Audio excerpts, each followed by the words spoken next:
मेरी आवाज़ आप लोगों को आ रही है? बिल्कुल डीपीपी और पीवाईक्यूज़ कर रहे हैं, बहुत बढ़िया है देवांश।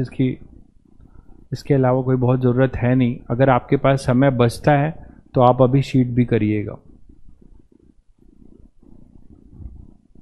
लेक्चर नोट्स है ना, डीपीपी और पीवाईक्यूज़। आपने अगर 20 इयर्स का पीवाईक्यूज़ भी कर लिया तो बहुत है, क्योंकि आप लोग के पास समय कम है। हमें इस कम समय में इसको फ्रूटफुल बनाना है ना। इतना ज़्यादा कुछ सोच लें करने के लिए और कुछ भी ना कर पाएँ तो वो बड़ा गड़बड़ हो जाता है। चलो, आवाज़ आ रही है, मैं दिख रहा हूँ आप लोगों को, बहुत अच्छी बात है। अमन, प्रखर, सभी को गुड इवनिंग भाई। तो आप लोगों ने थोड़ा सा गैप मिला, आप लोगों ने अपना लगता है अच्छे से रिवाइज वाइज सब कर लिया होगा, है ना।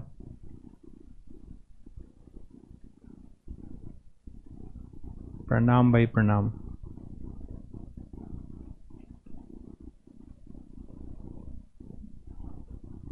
ठीक है, जो क्वेश्चन डीपीपी के नहीं बनते हैं पहले स्ट्रगल करो, फिर सॉल्यूशन देखो, ठीक है। और अगर आप लेक्चर फॉलो कर रहे हैं तो बनेंगे क्वेश्चंस, पहले लेक्चर्स को देखो।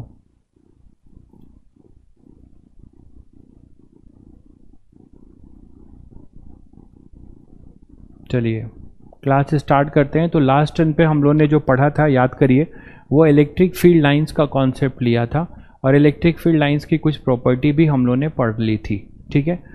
अब इलेक्ट्रिक फील्ड लाइंस का जो एसोसिएशन है, देखिए प्रूव आपको याद रखना है बिल्कुल। कुछ जैसे सीबीएसई बोर्ड या आईसीएसई बोर्ड में आपके लॉन्ग आंसर क्वेश्चंस आते हैं तो उसके प्रूफ पूछे जाते हैं 5 मार्क्स के, ठीक है। तो मैं तुम्हें टैग कर दूंगा कि कौन सा प्रूफ आपको ध्यान रखना है। हालांकि प्रूफ आईआईटी एडवांस के लिए बहुत इंपॉर्टेंट है। प्रूफ जो है आईआईटी एडवांस के लिए बहुत इंपॉर्टेंट है, जिसमें कॉन्सेप्ट छुपा होता है कि ये चीज़ कैसे आई। आप देख ही रहे थे कि जैसे लैम्डा को फंक्शन बना दिया, सिग्मा को फंक्शन बना दिया, तो आप ये देख रहे थे ना कि चीज़ें कैसे हैंडल होने वाली हैं।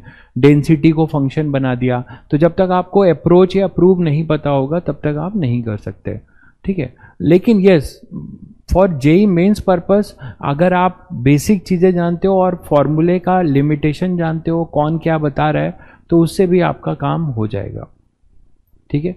नहीं, डिस्क के लिए भाई प्रूफ, वही मैंने कहा ना कि जेई एडवांस के लिए क्वेश्चंस करोगे तो हो सकता है उसमें अप्रोच की ज़रूरत पड़े, बट बोर्ड आपसे नहीं पूछता, ठीक है। तो बोर्ड में तुम लोग को भी पता है बोर्ड का क्या सिलेबस है, उसके अकॉर्डिंग वही वाली डेरिवेशंस प्रैक्टिस कर लेना, ठीक है।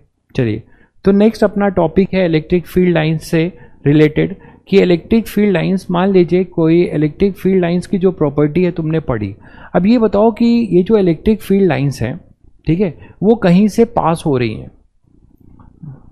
हाँ बिल्कुल, ऑब्जेक्टिव क्वेश्चन एससीवी के अगर आप कर रहे हैं तो बहुत अच्छी बात है, बिल्कुल करना चाहिए, बहुत अच्छे क्वेश्चंस हैं। तो अगर आपके पास कोई क्लोज कर्व है, इस क्लोज कर्व में आपके पास जो है कोई इलेक्ट्रिक फील्ड लाइंस, ठीक है, इलेक्ट्रिक फील्ड लाइंस हमारी जो है पेनिट्रेट कर रही हैं किसी क्लोज सरफेस को, ठीक है। तो हमें यहाँ से जो एक वर्ड मिलता है जिसको हम कहते हैं फ्लक्स, इसको कहते हैं flux. Electric field lines passing per unit area, ठीक है। Electric field line passing per unit area, इसी को हम क्या कहते हैं, इलेक्ट्रिक फ्लक्स। जैसे आप ऐसे समझो कि एक पाइप है, पाइप से कुछ वॉल्यूम फ्लो आ रहा है, कुछ पानी जो है, कुछ पानी आ रहा है, इंटर कर रहा है एक एंड से और दूसरे एंड से जा रहा है, तो उससे भी आप बोलोगे कि यहाँ पर वाटर का कुछ फ्लक्स एसोसिएटेड है, ठीक है। तो फ्लक्स का बेसिकली मीनिंग क्या है कि कुछ रेट ऑफ अमाउंट जो है पर यूनिट वॉल्यूम चेंज होना। तो यहाँ पे वो पर यूनिट वॉल्यूम ना होके क्या है, पर यूनिट एरिया है। मतलब इलेक्ट्रिक फील्ड लाइंस जो अपनी है, electric field lines per unit area जो पास हो रही होंगी कहीं से, तो वो जो एसोसिएटेड होती हैं वो आपको क्या बताती हैं, इलेक्ट्रिक फ्लक्स के बारे में। लेकिन इलेक्ट्रिक फ्लक्स को समझने के लिए आपको एक टर्म समझना होगा, एरिया वेक्टर, क्योंकि तुम्हें थोड़ा अजीब लगेगा कि सर ये क्या बोल रहे हो। एरिया तो हम लोगों ने क्या किया है, एरिया जो हमारा है लेंथ इंटू ब्रेथ है ना, लेंथ इंटू ब्रेथ, यही है एरिया। लेकिन कभी आपने इसको वेक्टर फॉर्म में नहीं देखा। ठीक है। लेकिन अगर तुम लोगों को याद होगा कि तुम लोगों ने क्रॉस प्रोडक्ट पढ़ा होगा, याद करो, cross product mod of A cross B. अगर कुछ बच्चों को याद होगा, नहीं भी याद होगा तो कोई दिक्कत नहीं है, आगे हम लोग करेंगे भी।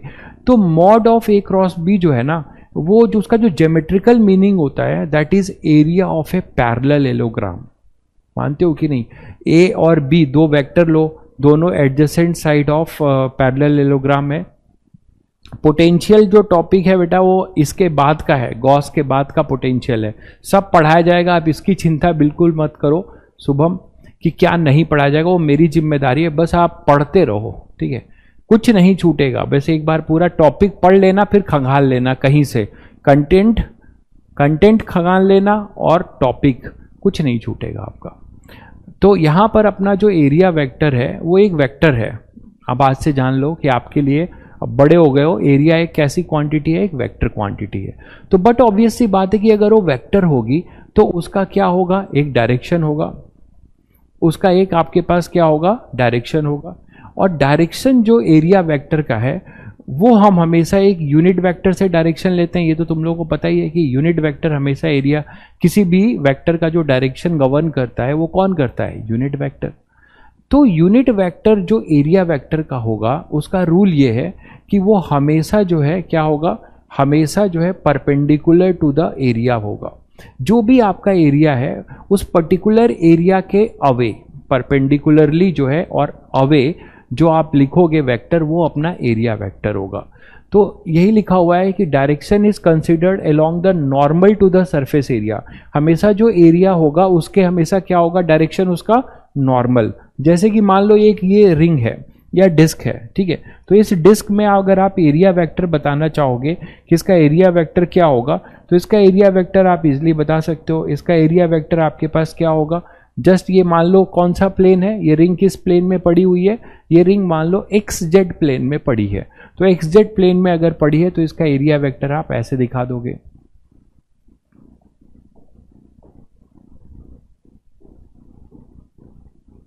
ये रिंग जो है आपके इस प्लेन में पड़ी है, तो आपका एरिया वेक्टर हो जाएगा इसके परपेंडिकुलर, वो होगा एक्स जेड प्लेन में। ठीक है, इसका मैं प्लेन आपको बता दे रहा हूँ। ये मान लो आपके पास एक्स प्लेन है, एक्स एक्सिस है, और ये मान लो जेड एक्सिस है। ठीक है, तो इसके परपेंडिकुलर वाली एक्सिस कौन सी हुई भाई? बताओ आप लोग, वाई एक्सिस हुई। ठीक है, तो इसका जो एरिया वेक्टर होगा, मान लो इसका रेडियस आर है, मान लो इसका रेडियस आर है। ठीक है, तो इसका एरिया वेक्टर फॉर्म में क्या लिखोगे? Vector A is equal to pi r square, तो इसका मैग्नीट्यूड हो जाएगा। और जो एरिया वेक्टर होगा इसी को आप कहेंगे एस कैप, इसी को कहेंगे एस कैप, है ना, एरिया वेक्टर। तो यहां पर हो जाएगा प्लस जे कैप। जो अपना एस कैप है ये किस डायरेक्शन में है? यहां पर प्लस जे कैप में है। तो यही इसका क्या कहलाएगा? Area vector. समझ गए? अब एरिया वेक्टर, कोई स्टूडेंट ये बोल सकता है कि सर ये जो डिस्क है या रिंग है ये भी तो आउटवर्ड है और नीचे वाला भी आउटवर्ड है। बिल्कुल सही बात है। ठीक है, नीचे वाला भी आउटवर्ड है और ये भी अपना आउटवर्ड है। ठीक है, तो नीचे वाला और ऊपर वाला दोनों आउटवर्ड है, तो आप दोनों की डायरेक्शन, अगर ये कोई थिन एक रेक्टेंगुलर शीट है, मान लो एक रेक्टेंगुलर शीट है, तो उस रेक्टेंगुलर शीट का जो एरिया वेक्टर होगा वो आपके पास क्या होगा? दोनों साइड आप आउटवर्ड बोल सकते हो। ठीक है, दोनों साइड आप उसे आउटवर्ड बोल सकते हो। कुछ ऐसा देखो,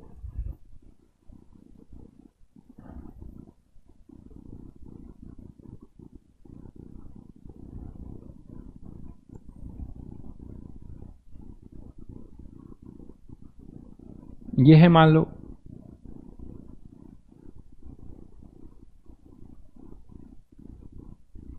ठीक है। अब ये हमारे पास y एक्सिस है और ये हमारे पास z एक्सिस है। तो इसका एरिया वेक्टर किधर बोलोगे? ये अपना जो x एक्सिस हो जाएगा वो एरिया वेक्टर ये भी हो सकता है और ये भी हो सकता है। पॉजिटिव x एक्सिस भी, मतलब ये प्लस आई कैप भी हो सकता है और इधर माइनस आई कैप भी हो सकता है। तो अगर थिन शीट है, ध्यान से सुनिएगा, कोई थिन शीट है तो किसी थिन शीट के लिए एरिया वेक्टर इधर भी हो सकता है, इधर भी। लेकिन अगर कोई क्लोज कर्व है, समझ रहे हो, अगर कोई क्लोज है, मान लो कोई बॉल है, स्फेरिकल बॉल है, वो पूरा क्लोज है, तो उसमें एरिया वेक्टर जो है एरिया वेक्टर हमेशा आउटवर्ड होगा और नॉर्मल होगा, हमेशा जो है आउटवर्ड होगा और नॉर्मल होगा। आदित्य बेटा यार बैकलॉग है, उसको अभी बाद में चिंता करना, अभी पढ़ लो इसको। बैकलॉग का एक ही तरीका है, ऑनलाइन का यही फायदा है आपके पास कि थोड़ा मेहनत करिए, वीडियो आपके पड़े हुए हैं, वीडियो आप देखिए, ठीक है। एक ही चीज को हम लोग रोज डिस्कस करें वो मजेदार बात नहीं लगती, ठीक है। बैकलॉग अगर है तो आप थोड़ा सा मेहनत कर करके संडे, जैसे अभी तुम लोगों को टाइम मिला था, अभी संडे मिला था, है ना, गैप तो मिलता है ना, उस गैप में थोड़ा मेहनत करके कवर कर लो, ठीक है। अभी कोई ज्यादा लेक्चर हुआ भी नहीं है, आराम से कर सकते हो 2-2 लेक्चर देखकर। तो यहां पर आपके पास एक ही चीज बार बार, वो चीज जो घिसी पिटी चीजें हैं, ये बैकलॉग, और ये पता नहीं इस चीज को इतना इशू लोग बना रखे हैं आजकल, बैकलॉग बैकलॉग सब कुछ नहीं होता, आप पढ़ते जाओ आराम से, सब बैकलॉग वैकलॉग सब खत्म हो जाता है, ठीक है। उस पर मैं ज़्यादा डिस्कस नहीं करता है, ठीक है। मैं पढ़ाने पे ज़्यादा विश्वास करता हूँ, और आपको भी यही बोलूँगा कि आप भी पढ़ने पे विश्वास करिए। ये बैकलॉग और डेली मोटिवेशन देना कि आप सुबह उठ के इतने टाइम दूध पियो तो ज़्यादा आपको जो है घुसेगा दिमाग में, ठीक है। आप शीर्षासन में पढ़ो, इधर पढ़ो, वो पढ़ो, ये सब यूट्यूब पे लोग बकवास करने के लिए करते हैं। हम आप यहाँ पे इकट्ठा हुए हैं, बहुत ही आपका समय बहुमूल्य है, तो आप पढ़ाई की बातें करें, वो ज़्यादा बेटर है। तो यहां पर हमारे पास ये एरिया वेक्टर जो होगा, ये एरिया वेक्टर हमारे पास जो भी होगा वो क्या होगा कि पॉजिटिव एक्स एक्सिस में भी होगा और नेगेटिव एक्स एक्सिस में भी होगा, क्योंकि ये एक बहुत थिन शीट है ना, थिन शीट है, तो इसका आउटवर्ड जो है दोनों साइड हो सकता है। इसका आउटवर्ड आपका माइनस एक्स एक्सिस की तरफ भी और पॉजिटिव एक्स एक्सिस, यही तो एक्स एक्सिस है, देखो ये एक्स एक्सिस है तो इधर ही होगा। वाईजेड प्लेन का परपेंडिकुलर कौन हुआ बताओ, वाईजेड प्लेन का परपेंडिकुलर हुआ इधर पॉजिटिव एक्स एक्सिस या फिर नेगेटिव एक्स एक्सिस। तो अगर ये थिन है, ध्यान से सुनिएगा ये सब कॉन्सेप्ट, अगर थिन है तो दोनों साइड का आउटवर्ड इक्वल है, दोनों साइड का आप आउटवर्ड ले सकते हो, दोनों साइड का एरिया वेक्टर माना जाएगा। लेकिन जैसे क्लोज है, मान लो जैसे ये है, ठीक है, एक क्लोज हेमिस्फेयर है, एक क्लोज हेमिस्फेयर है, तो इस क्लोज हेमिस्फेयर में मैंने यहाँ पे एक, ये पूरा क्लोज है, इसमें देखो एक इतनी पार्ट बनाया है, इसको हम मान लेते हैं कि ये इसमें कुछ मैंने पैच लिया है, इसका एरिया एस है, जो आपको पैच दिख रहा होगा इसका एरिया, हाँ बिल्कुल सर्कल में भी होगा, बिल्कुल सही कह रहे हैं आप, सर्कल में भी इधर आप एरिया वेक्टर ऐसे ले सकते हैं, सर्कल या डिस्क में। अगर ये थिन है तो इसमें भी आप ले सकते हैं, ये माइनस जे कैप, दोनों अलाउ है, दोनों ले सकते हैं। थिन है, वेरी थिन, ठीक है। अब मान लो आपके पास यहां पर है पूरा क्लोज है, तो इस क्लोज में आप एरिया वेक्टर कैसे लेंगे, हमेशा नॉर्मल और आउटवर्ड। तो ये जो एरिया वेक्टर एस है, इसमें आप एक यूनिट वेक्टर बनाओगे जो क्या होगा, हमेशा आउटवर्ड होगा, है ना, इस तरीके से हमेशा एक इसका जो एरिया वेक्टर होगा वो हमेशा कैसा होगा, इसके परपेंडिकुलर होना चाहिए, ऐसा बनाओगे जो इसके क्या हो, परपेंडिकुलर हो। तो एरिया वेक्टर जो होगा इसके परपेंडिकुलर बना दोगे इस तरीके से, मतलब ये 2D में दिख रहा है तो 3D, तो ऐसे ये जो होगा ये आपका एरिया वेक्टर इसका जो होगा वो एस कैप होगा, और वो एस कैप इस वाले एरिया के हमेशा क्या होगा, परपेंडिकुलर। इस चीज को और समझाता हूं, मान लो आपके पास कुछ ऐसा है, ये पूरा ले लो, ऐसे क्लोज ले लो, अब पूरा क्लोज है ना, ये कवर है, यहाँ पे कवर्ड है, क्लोज हेमिस्फेयर है, ठीक है। तो इस क्लोज हेमिस्फेयर में अब आपके पास थिन में, क्यों इसलिए तो बता रहा हूं, थिन में इसलिए देखो क्योंकि थिन जो है आउटवर्ड, एक कागज है जो आपकी कॉपी में लिख रहे हो, उस पूरे कॉपी को बंद करो, ठीक है। अब उसमें जो शीट है, एक एक पेज वो शीट है, उसको फाड़ के लाओगे तो मैं तुमसे पूछूंगा इसका आउटवर्ड क्या है, तो भाई दोनों आउटवर्ड है, इधर भी आउटवर्ड है इधर भी आउटवर्ड है, समझ रहे हो मेरी बात। लेकिन अगर कोई क्लोज है, क्लोज कर्व है, क्लोज कर्व मतलब आप पूरा ही ले लो तो आपको ज्यादा समझ में आएगा। मान लो आपके पास अब एक कुछ सॉलिड स्फेयर है,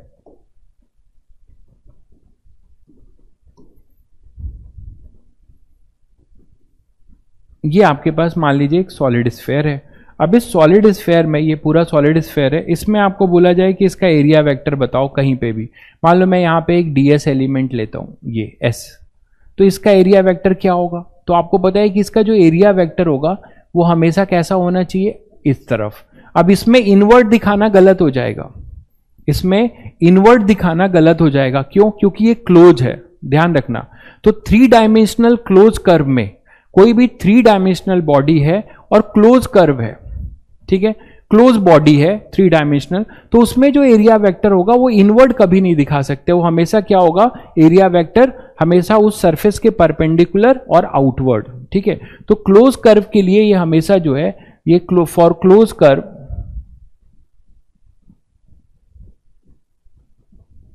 area vector perpendicular and outward हमेशा, ठीक है। तो ये आपका एरिया वेक्टर होगा हमेशा, ठीक है। तो कभी भी ध्यान रखना कि 3 डायमेंशनल या 2 डायमेंशनल में भी क्लोज है। मान लो जैसे मैं एक बात बोलूं कि यहां पे ले लेते हैं, मान लीजिए एक और ले लेते हैं, मान लीजिए हमारे पास क्यूब है, मान लो एक क्यूब है, ठीक है, एक क्यूब ले लेते हैं।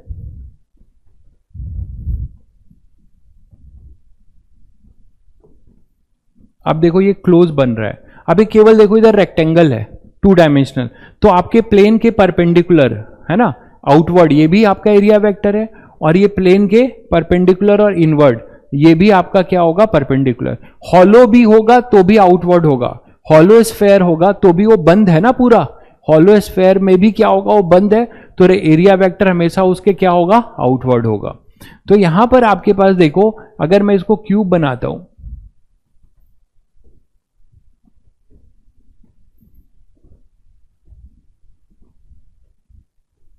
देखो ये क्यूब है, तो इस क्यूब में अब 6 आपके पास जो फेसेस हैं आप देख ही पा रहे हो, है ना, 1 2 3 4 5 और ये आगे का 6, तो सब ये पूरा बंद है। तो इसमें जब आप एरिया वेक्टर की बात करोगे तो मान लो ये इसका मैं प्लेन आपको दे रहा हूं, ये y है, ये x है,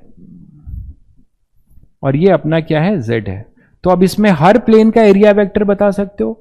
देखो इसका एरिया वेक्टर क्या होगा, इसको नेमिंग कर लें, अगर a b c d, ये है, मान लो ये क्यूब है, तो इसमें जो एरिया वेक्टर होगा ए बी सी डी का, इस वाले का ये जो एरिया वेक्टर है किसका लिखा जाएगा, एस कैप।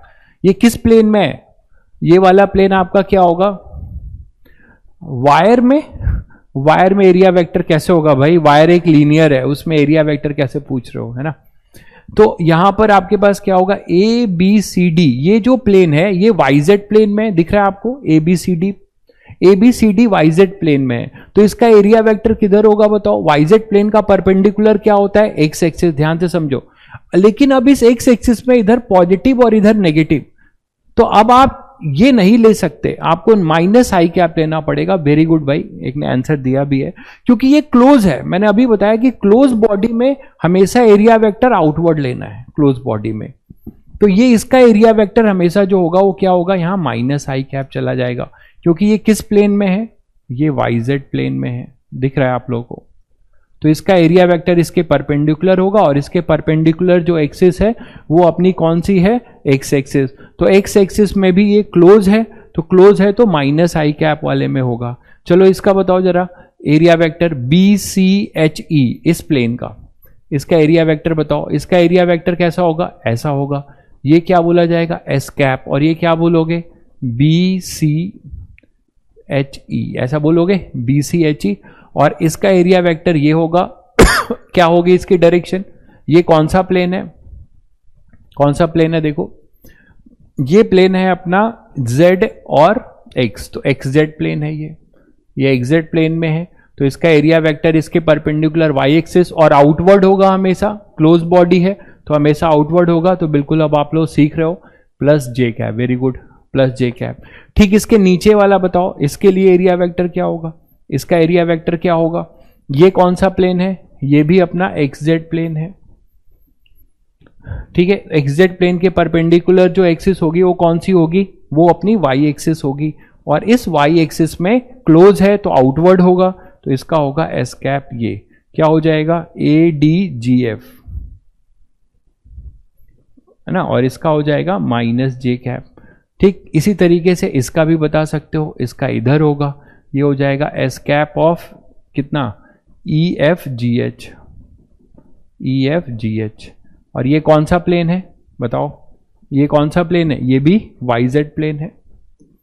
तो YZ प्लेन के परपेंडिकुलर जो नॉर्मल होगा वो x एक्सिस होगा, और ये क्लोज है तो नेगेटिव वाला नहीं लोगे, इसके आउटवर्ड लोगे, तो ये हो जाएगा क्या, प्लस आई कैप। बचे दो प्लेन और, कौन कौन सा, एक आपके सामने जो दिख रहा है कौन सा, CDGH ये वाला, ठीक है, ये XY प्लेन में है, और एक पीछे वाला। इन दोनों के लिए भी, पीछे वाले के लिए बनाना चाहेंगे तो ऐसे बना सकते हैं, देखिए ये इसके आउटवर्ड ब्लैक बोर्ड के अंदर जा रहा है, ये कौन सा प्लेन हो जाएगा, ये हो जाएगा अपना ABEF, ABEF बोलो। और इसके लिए क्या लिखोगे, माइनस K कैप, है ना, क्योंकि ये प्लेन कौन सा प्लेन, ABEF किस प्लेन में है, ये ABEF जो है YXY प्लेन में है, तो उसका जो परपेंडिकुलर होगा वो क्या होगा, नेगेटिव Z एक्सिस होगा, क्योंकि वो आउटवर्ड होगा। और ये सामने वाला जो बचा, इसका भी आप समझ सकते हो, सामने वाले पे क्या हो जाएगा, प्लस K कैप। क्वेश्चन कैसे आएंगे, अरे पहले पढ़ तो लो फिर पता चलेगा क्वेश्चन कैसे आएंगे। तो अभी तक मैंने आपको क्या सिखाया, एरिया वेक्टर। एरिया वेक्टर क्या होता है, ऑलवेज क्लोज बॉडी में परपेंडिकुलर होगा उस प्लेन के और आउटवर्ड। चलो अब आगे बढ़ते हैं। तो अभी इसी इलेक्ट्रिक फील्ड लाइंस की जो के साथ जो एसोसिएटेड है जो टर्म, उसे हम कहते हैं इलेक्ट्रिक फ्लक्स। तो इलेक्ट्रिक फ्लक्स की कहानी ये है कि electric lines of forces passing through a given surface, किसी सरफेस से इलेक्ट्रिक फील्ड लाइंस पेनिट्रेट करके जा रही हैं, निकल भी सकती हैं, ठीक है, अंदर भी जा सकती हैं और बाहर को भी आ सकती हैं। तो इलेक्ट्रिक फील्ड लाइंस आप जो है बता सकते हो कि electric lines of forces passing through a given surface contribute towards electric flux. This is the definition of electric flux. तो इलेक्ट्रिक फ्लक्स की ये डेफिनेशन है कि कोई भी इलेक्ट्रिक फील्ड लाइंस किसी सरफेस को पेनिट्रेट करके अंदर को जा रही हैं या बाहर को आ रही हैं, चाहे निकल रही हैं चाहे अंदर जा रही हैं, उसमें जो हमारा कंट्रीब्यूशन होगा वो उस टर्म को हम क्या कहेंगे, इलेक्ट्रिक फ्लक्स कहेंगे। अरे भाई सॉलिड एंगल भी बताएंगे भाई, पहले पढ़ो तो सब बताएंगे। तो यहां पे आपके पास electric lines of forces passing through a given surface contribute towards electric flux, ये है अपना इलेक्ट्रिक फ्लक्स। अब इलेक्ट्रिक फ्लक्स हम निकालेंगे कैसे, हमने तो इसको इंग्लिश में लिख दिया, इसका मैथ्स क्या है ना, हम कैसे किसी इलेक्ट्रिक फ्लक्स की वैल्यू निकालेंगे। किसी बॉडी से लाइंस पास हो रही हैं, ठीक है, तो उससे उसमें कितना इलेक्ट्रिक फ्लक्स हो रहा होगा, इसको निकालेंगे कैसे। तो देखिए कैसे डिफाइन करते हैं, ये तो आपने लैंग्वेज में डिफाइन किया।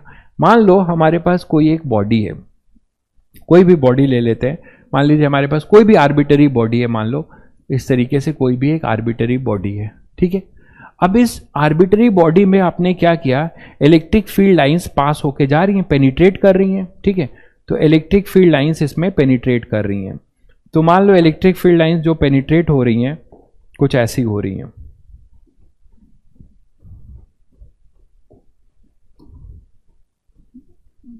ऐसी इलेक्ट्रिक फील्ड लाइंस इसमें पेनिट्रेट हो रही हैं।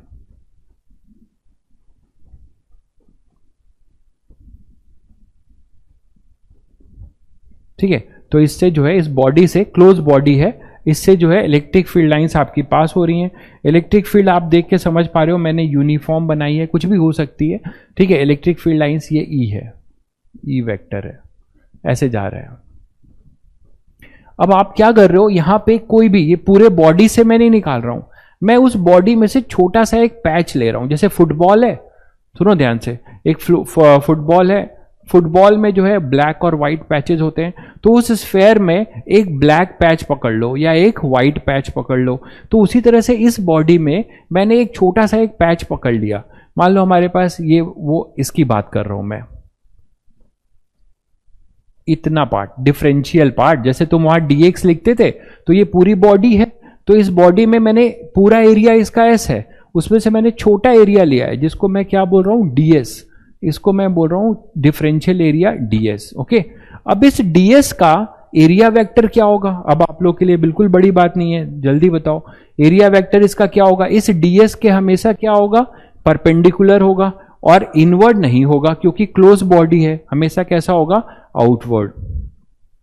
Intensity of electric flux field and electric flux, बिल्कुल भाई, बहुत बढ़िया, ये हाँ सेम होते हैं, लेकिन वो परपेंडिकुलर होने चाहिए। इलेक्ट्रिक फील्ड इंटेंसिटी जो कंपोनेंट है इलेक्ट्रिक फील्ड का, फ्लक्स पर यूनिट एरिया से जो इलेक्ट्रिक फील्ड आता है, अभी मैं उसी पे आ रहा हूँ, वो परपेंडिकुलर आता है, उसी को आप बोलते हैं। ये हमेशा आउटवर्ड होगा, बिल्कुल सही कह रहे हैं। तो आउटवर्ड लीजिए, इसका जो आउटवर्ड होगा वो आपका आउटवर्ड कुछ इसके परपेंडिकुलर ऐसा होगा, ठीक है। तो ये जो बोला जाएगा, ये क्या बोला जाएगा, डीएस कैप, बोलो। और इन दोनों के बीच का एंगल है, दो वेक्टर मिला तुम्हें, इन दोनों के बीच का एंगल क्या है, theta.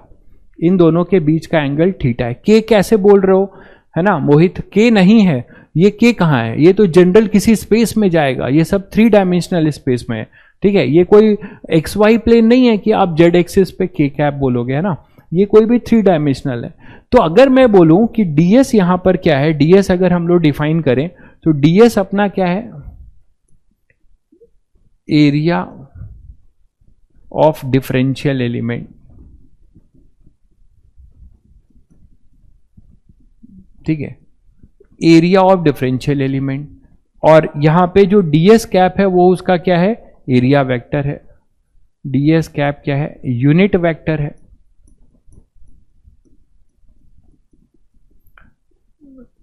Perpendicular to ds and outward, ये ध्यान रहे क्योंकि क्लोज है, एंड आउटवर्ड ये है। तो इसमें जो इलेक्ट्रिक फ्लक्स, ये पूरे से इलेक्ट्रिक फ्लक्स मान लो फाई है, ठीक है, फाई से हम डिनोट करते हैं।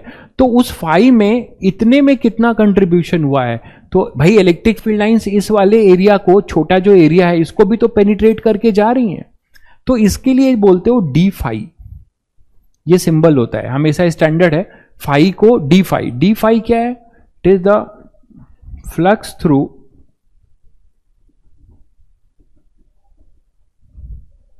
ds एरिया,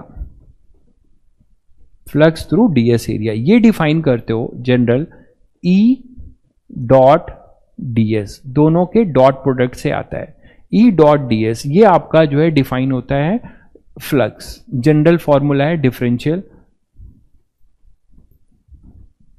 ठीक है।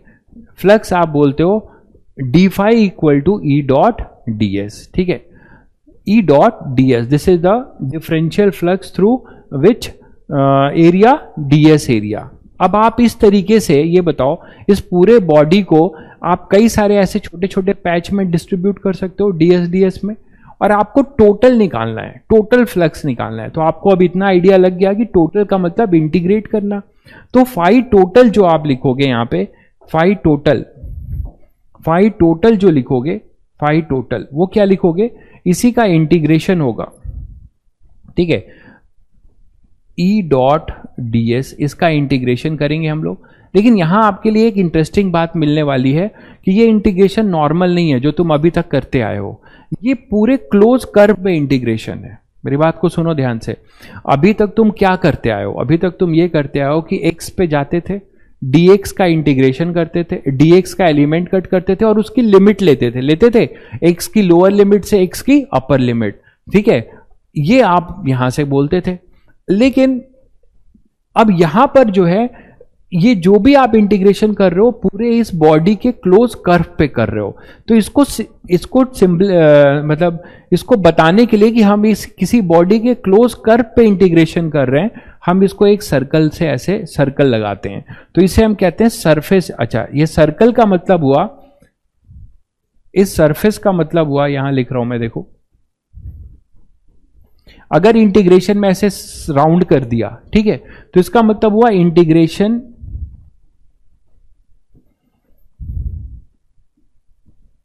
इन ए क्लोज कर्व, इन ए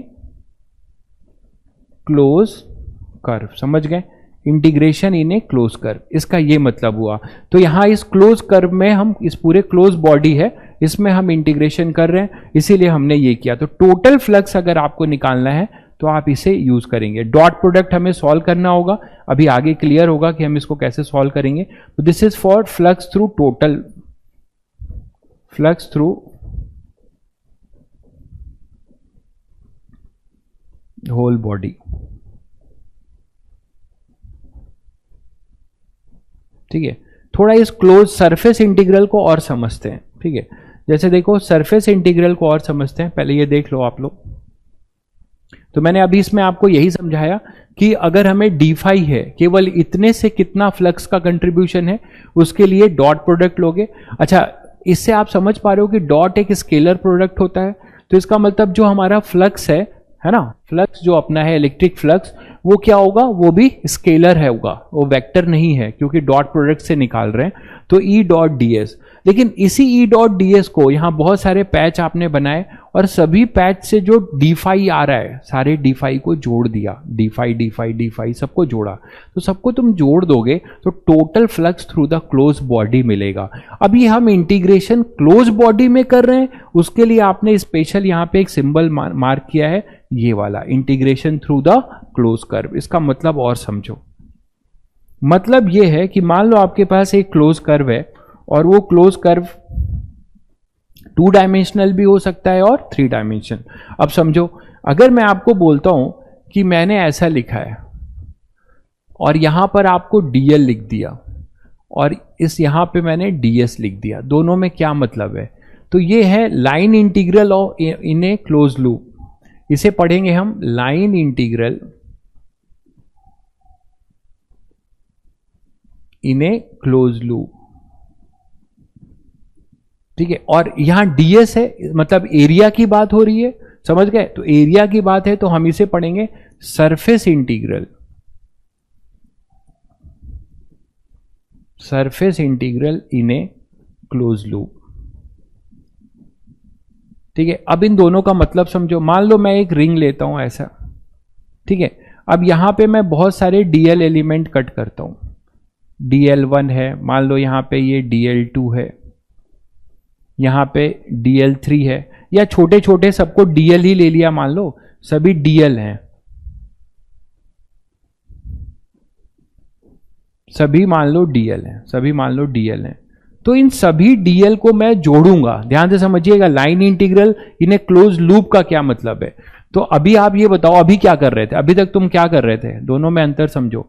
यहां dl लेते थे, ये dl लेते थे, ये dl लेते थे, तो एक स्ट्रेट लाइन में ये पूरा l है। तो आप यही बोलते थे ना कि सभी dl को इंटीग्रेट करके जोड़ेंगे तो हमें l मिलेगा, बोलो, यही तो बोलते थे सर। ठीक है, अब यहां पे इसी dl को तुम किसी क्लोज लूप में घुमा रहे हो, ठीक है, तो पूरे में dl को अगर आप क्लोज लूप में घुमाओगे, ये सभी dl हैं, तो आप बताओ कि dl ऐसे लिखोगे, और क्लोज लूप में तो ऐसे करोगे। तो सारे dl को जोड़ोगे, रिंग के सारे dl को जोड़ोगे, तो आपको क्या मिलेगा? रेडियस अगर r है तो इसका सर्कमफेरेंस मिलेगा कि नहीं, 2 पाई r। तो लाइन इंटीग्रल dl अगर आप करोगे तो हमेशा क्या मिलेगा आपको, 2 पाई r। बिल्कुल सही समझा है भाई, कुछ लोगों ने आंसर दिया भी है। कान्हा क्या चैट कर रहे हो, कुछ समझ में नहीं आ रहा है। Why eds and what does flux indicate? E dot d s क्यों करेंगे, उसका ज्योमेट्रिकल मीनिंग अभी आपको समझाता हूं। पहले ये समझिए कि क्या है डीएल और सरफेस इंटीग्रल। अब सरफेस इंटीग्रल की बात करते हो, तो मान लो आपने एक स्फेयर लिया, ठीक है, अब इस स्फेयर को बहुत सारे पैच में, जैसे फुटबॉल का एग्जांपल दे रहा था, फुटबॉल में व्हाइट और ब्लैक कई सारे पैचेस होते हैं। अब इसमें से तुमने क्या किया, मान लो आपने ऐसे इसको कई सारे पैच में डिस्ट्रीब्यूट करना शुरू कर दिया, ठीक है, सभी पैच को का नाम दे रहे हो आप ds, सब ये ds है, सभी को बोल रहा हूं ds है, सभी ds है मान लो, ठीक है, ये सब ds है। तो इन सभी ds के एरिया को अगर आप जोड़ोगे, ये सब मान लो ds है, ठीक है, तो सभी ds को अगर आप जोड़ोगे तो आपको क्या मिलेगा, कोई बताएगा? सभी ds को अगर आप जोड़ोगे तो क्या मिलेगा तुम्हें, बोलो जरा चैट करके। ये सभी ds को जोड़ोगे, जोड़ने का मतलब इंटीग्रेट करोगे, तो क्या मिलेगा? यहां पे आप पूरे सरफेस पे इंटीग्रेशन कर रहे हो, वहां लाइन पे इंटीग्रेट किए थे तो सभी dl से सर्कमफेरेंस मिला था, यहां पे सभी ds को जोड़ोगे तो क्या मिलेगा, जल्दी से बताओ चैट करके।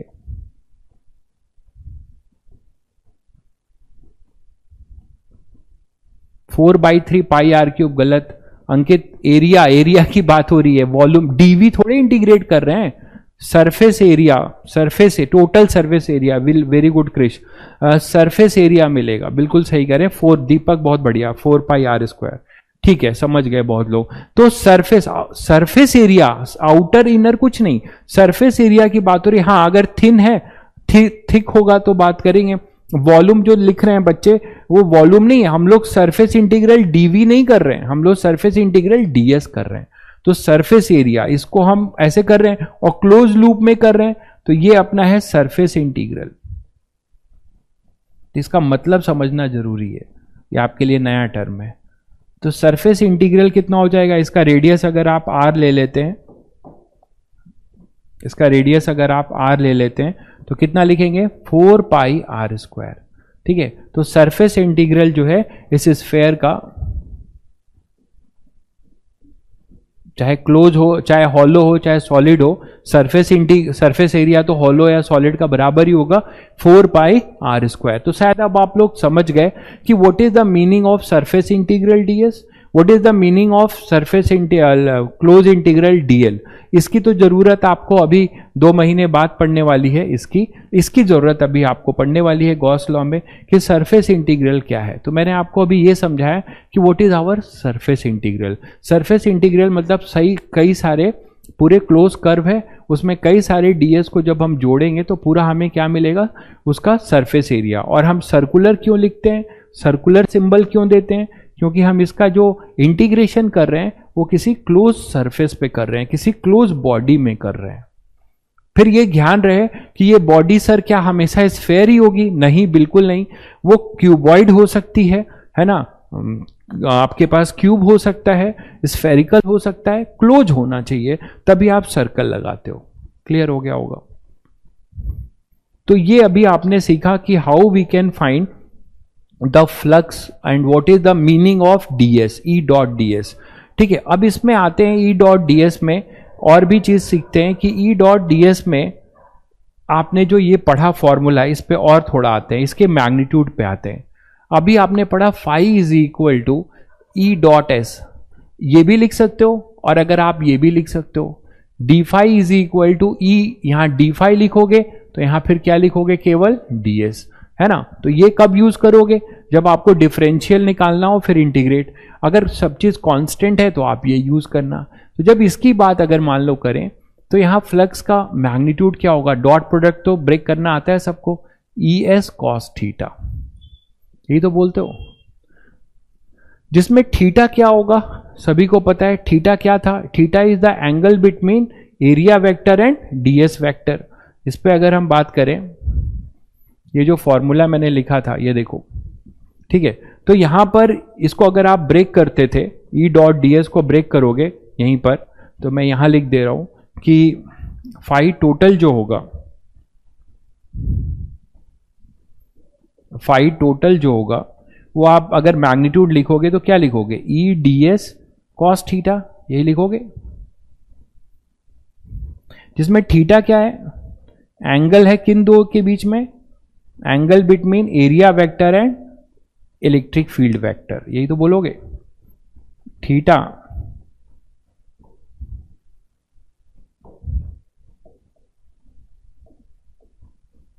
Angle between E vector and DS vector, यही तो बोलोगे। बोलो, ई वेक्टर और डीएस वेक्टर के बीच का थीटा क्या है, अपना एंगल है। ठीक, तो अब ये देखो कि यही चीज अगर आप पूरे के लिए लिख रहे हो, डीएस के लिए नहीं पूरे के लिए, तो थीटा आपके पास ये है, जिसको और समझते हैं। मतलब इसको आप ऐसे बोल सकते हो कि एक मान लो हमारे पास एक ऐसी बॉडी है,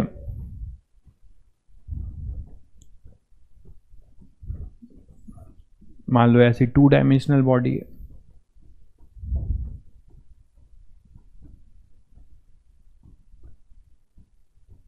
एक प्लेट होगा, कोई रेक्टेंगुलर प्लेट होगा मान लो, ठीक है। अब यहां से मान लो अपने पास एरिया वेक्टर, तो इसका जो है वाईजेड प्लेन में, तो मान लो इसका पूरा एरिया वेक्टर एस है, एस कैप, और इलेक्ट्रिक फील्ड इसमें पेनिट्रेट हो रही है कुछ मान लो ऐसे, इस तरीके से, है ना, ऐसे इलेक्ट्रिक फील्ड पेनिट्रेट हो रही है, तो ये अपना इलेक्ट्रिक फील्ड है। तो इनके बीच का जो एंगल है थीटा, है ना, ये थीटा अपना क्या है, यही ई और एस के बीच का एंगल है। अगर मैं आपको बोलूं कि ये एक रेक्टेंगुलर शीट है, इसका लेंथ मान लो एल है और इसका विड्थ आपका डब्ल्यू है, तो इससे एसोसिएटेड फ्लक्स क्या लिखने वाले हो बताओ? इससे एसोसिएटेड फ्लक्स क्या लिखोगे? और इस सरफेस का नाम दे देता हूं, है ना, सरफेस का नाम है मान लो ए बी सी और डी, तो इसका फ्लक्स क्या लिखोगे? Flux through A B C D क्या लिखोगे? बोलो क्या लिखोगे? वही लिखोगे, ये तो डायरेक्ट है। ई और एस, एस कितना हो जाएगा? एरिया। ई डॉट एस, तो ई एस कॉस थीटा, और थीटा है एंगल बिटवीन देम, तो एंगल है आपका E S cos theta, direct लिख लोगे। और एस को अगर आप मैग्नीट्यूड वाइज लिखना चाहोगे तो क्या लिख सकते हो? एल डब्ल्यू, और ये हो जाएगा कॉस थीटा। यहां तक ये आप लिख सकते हो, ठीक है। ये ध्यान रखना कि थीटा जो है किसके किसके बीच में एंगल होना चाहिए? एरिया वेक्टर और ई वेक्टर के बीच का एंगल होना चाहिए। यहां पर कोई चीज वेरी नहीं कर रही तो हम डायरेक्ट लिख रहे हैं, हमें इंटीग्रेट करने की जरूरत नहीं पड़ेगी। लेकिन कहीं पे हर जगह पे थीटा चेंज होने लगे, कब आप इंटीग्रेशन करते हो? वेरिएबल कब लेते हो? जब चीजें वेरी करने लगती, मान लो थीटा चेंज करने लगे, तो आपको एक डीएस में लेके फिर उसे क्या करना पड़ेगा? इंटीग्रेट करना पड़ेगा, ठीक है। तो ये थीटा है। थीटा के बारे में आप फिर मैं लिख दे रहा हूं, it is angle between E vector and S vector, ठीक है। तो अब इसको देखकर बताओ कि कहां पे क्या सिचुएशन होगा इस प्लेट का जहां पे फ्लक्स मैक्सिमम होगा। फाई मैक्सिमम की बात कब बोलोगे? फाई मैक्सिमम कब होगा बताओ? जब थीटा कॉस थीटा कब होगा हमारा? 1, मतलब ई इंटू एस, जहां पे थीटा क्या होना चाहिए? 0, तभी तो कॉस थीटा 1 हो जाएगा। +1 भी हो सकता है, -1 भी, आउटवर्ड और इनवर्ड, थीटा 0 हो या फिर थीटा पाई हो, दोनों के लिए आप बोल सकते हैं, ठीक है। कॉस थीटा +-1, ई फाई हमारा क्या होगा फिर? मैक्स। अभी इंटरेस्टिंग चीज ये है कि अगर हमारा फ्लक्स मैक्सिमाइज होना है, मतलब मैक्सिमम इलेक्ट्रिक फील्ड लाइंस उस एरिया को पेनिट्रेट करें, तो उसके लिए उस एरिया को, उस प्लेट को कैसे रखना पड़ेगा? अगर ये सिचुएशन लेते हो, मान लो कि प्लेट का जो प्लेन है, प्लेट का जो प्लेन है वो क्या हो जाए बताओ आप लोग? इलेक्ट्रिक फील्ड के परपेंडिकुलर हो जाए, मानते हो कि नहीं? ये जो अपना इलेक्ट्रिक फील्ड है, इलेक्ट्रिक फील्ड आपकी इधर है, ऐसे जा रही है मान लीजिए, ठीक, और ये अपना z एक्सिस है और ये y एक्सिस है और ये अपना x एक्सिस है, इलेक्ट्रिक फील्ड इधर है, मानते हो? तो अब इसका जो एरिया वेक्टर होगा वो क्या होगा?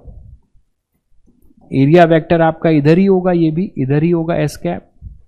तो एस कैप और ई वेक्टर क्या होंगे? पैरेलल। एस कैप की जो डायरेक्शन होगी वो भी क्या होगी? +i कैप, ठीक है। और इलेक्ट्रिक फील्ड किधर है? इलेक्ट्रिक फील्ड की भी डायरेक्शन किधर है? +i cap. तो दोनों पैरेलल हो गए, तो दोनों पैरेलल हो गए, तो दोनों का डॉट प्रोडक्ट क्या हुआ? E dot d s, A B cos 0 हो गया। तो इसका मतलब यहां पे फ्लक्स जो है मैक्सिमम होगा, और वो कितना होगा? ई इंटू जो भी इसका एरिया होगा, मान लीजिए इसका टोटल एरिया एस है, तो ई इंटू एस बोल रहे हो आप, मैक्सिमम। तो आपने क्या देखा कि मैक्सिमम फ्लक्स कब पेनिट्रेट होगा? जब वो प्लेन जो है, जहां से आपको, जिस सरफेस का से आपको फ्लक्स निकालना है, वो सरफेस जो है इलेक्ट्रिक फील्ड के क्या होनी चाहिए? परपेंडिकुलर, तभी तो उसका एरिया वेक्टर ई के पैरेलल आ जाएगा, ये मानते हो? ठीक है। अब अगर उल्टा हो जाए, मान लो कुछ ऐसा हो जाए कि आपका जो प्लेन है, मान लीजिए आपका प्लेन कुछ ऐसा है,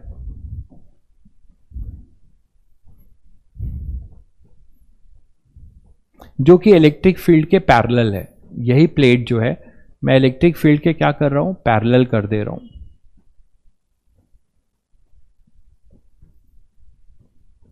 ठीक है। इलेक्ट्रिक फील्ड भी इसी प्लेन में, ये एक्सजेड प्लेन है, मान लो ये एक्सजेड प्लेन है, तो इलेक्ट्रिक फील्ड भी इसी प्लेन में है, ऐसे जा रही है। तो अब मुझे बताओ आप लोग कि इसका फ्लक्स क्या होगा? ठीक है, इसका फ्लक्स क्या होगा बताओ जल्दी। इस वाले का फ्लक्स क्या होगा? चैट तुम लोग का रुक गया है क्या, या कर ही नहीं रहे हो? इतना ध्यान से पढ़ रहे हो? इसका फ्लक्स क्या होगा जल्दी बताओ।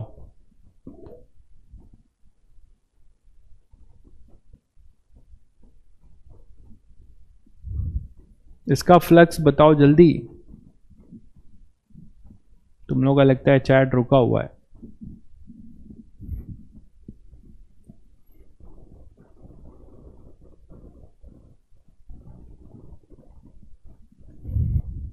अब आया, बिल्कुल बहुत बढ़िया भाई। जीरो मैक्सिमम कहाँ अनुज? जीरो जीरो, अनुज ने सही लिखा है बिल्कुल। अंचल ईएस कैसे होगा बताओ? ईएस इसके लिए कैसे होगा? इसका जो एरिया वेक्टर है वो कैसा है? देखो इसका एरिया वेक्टर तो इसके परपेंडिकुलर होगा ना, एस कैप, और इलेक्ट्रिक फील्ड इधर है, दोनों के बीच में थीटा कितना हो गया? 90। तो आपको पता है कि दो परपेंडिकुलर वेक्टर का डॉट प्रोडक्ट क्या हो जाएगा? जीरो। तो यहाँ पे फ्लक्स मिनिमम होगा, और फ्लक्स मिनिमम कितना होगा? ई एस कॉस 90, मतलब यहां पर हो जाएगा ये जीरो, फ्लक्स जीरो हो जाएगा। बिल्कुल सही बात है। ठीक है, तो आपने दो चीजें सीखा क्या?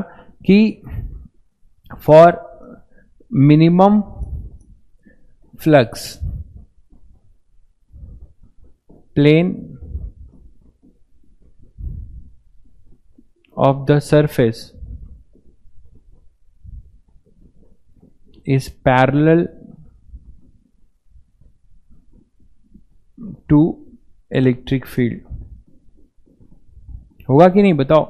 जो इसका प्लेन है वो इलेक्ट्रिक फील्ड के पैरेलल होगा। आइए आप बोल सकते हो कि या फिर आप ये बोल सकते हो एरिया ऑफ स्फीयर रॉन्ग लिखा गया है। क्या रॉन्ग लिखा गया है? कहां पे? यही तो है एरिया ऑफ स्फीयर। ठीक है, ये सरफेस इंटीग्रल करोगे तो area of sphere 4 pi r square ही तो होता है भाई। ऋषि क्या नाम है? क्रिश क्या नाम है? Sir area of sphere wrong लिखा है। एरिया ऑफ स्फीयर तो यही लिखा है मैंने, 4 पाई आर स्क्वायर। ये रिंग है भाई, इसको तो नहीं देख रहे हो? ये लाइन इंटीग्रल है ना? ये तो बता चुका हूं, यहाँ पे लिखा हुआ है लाइन इंटीग्रल, ये इसके लिए है, ये रिंग है, इसमें तो नहीं कंफ्यूज हो रहे हो, ये स्फीयर नहीं है। तो 4 पाई आर स्क्वायर ही लिखा गया है। ठीक है,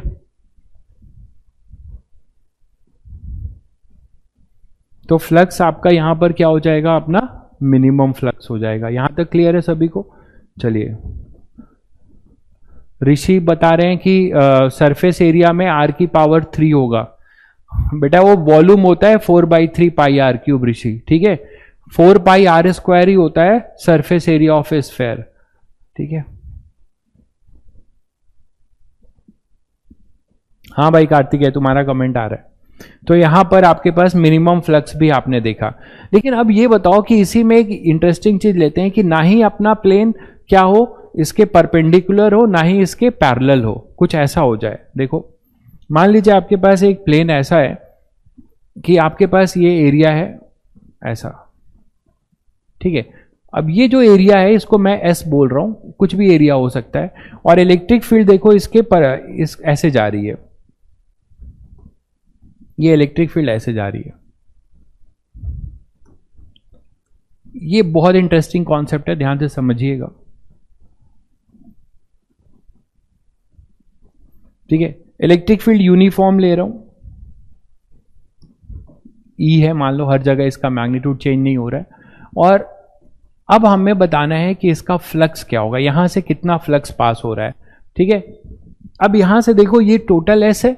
अब इसका जो है हमें, आपने ये पढ़ा कि अभी जो जनरल फॉर्मूला होता है फाई का, वो होता है ई एस कॉस थीटा। अब तुम लोगों को याद होगा कि एस कॉस थीटा क्या है, याद करो। अगर ये मैं बोलूं एस है, ध्यान से देखना इधर, एस है, और ये अगर थीटा है, तो एस कॉस थीटा क्या है भाई? ध्यान से देखो, एस कॉस थीटा क्या है?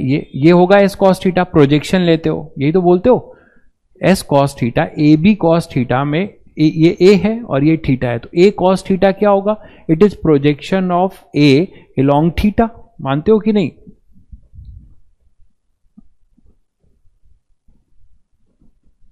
ठीक है, तो एस कॉस थीटा आपके पास जो होगा, एस जो होगा वो क्या हो जाएगा आपके पास? एस कॉस थीटा होगा। ठीक है, तो कॉस थीटा भाई डॉट प्रोडक्ट है। आप जो कुछ बच्चे पूछ रहे हैं सर ये कॉस, इतना तो आता है आपको। डॉट प्रोडक्ट क्या होता है? डॉट प्रोडक्ट होता है ए डॉट बी, मतलब मॉड ए, ये होता है dot product. A dot B, कोई भी बॉडी दो वेक्टर का आप डॉट लेते हो तो उसका मैग्नीट्यूड आता है ए बी कॉस थीटा। मैं डॉट प्रोडक्ट पे नहीं जा रहा हूं, मुझे लगा कि आपको ये सब पता है आप लोगों को, तो इतना तो पता होगा कि वेक्टर ए है, ये वेक्टर बी है, इन दोनों के बीच का ये एंगल है थीटा, तो ए बी कॉस थीटा। इसका ज्योमेट्रिकल मीनिंग क्या होता है? It is projection of one vector on another vector.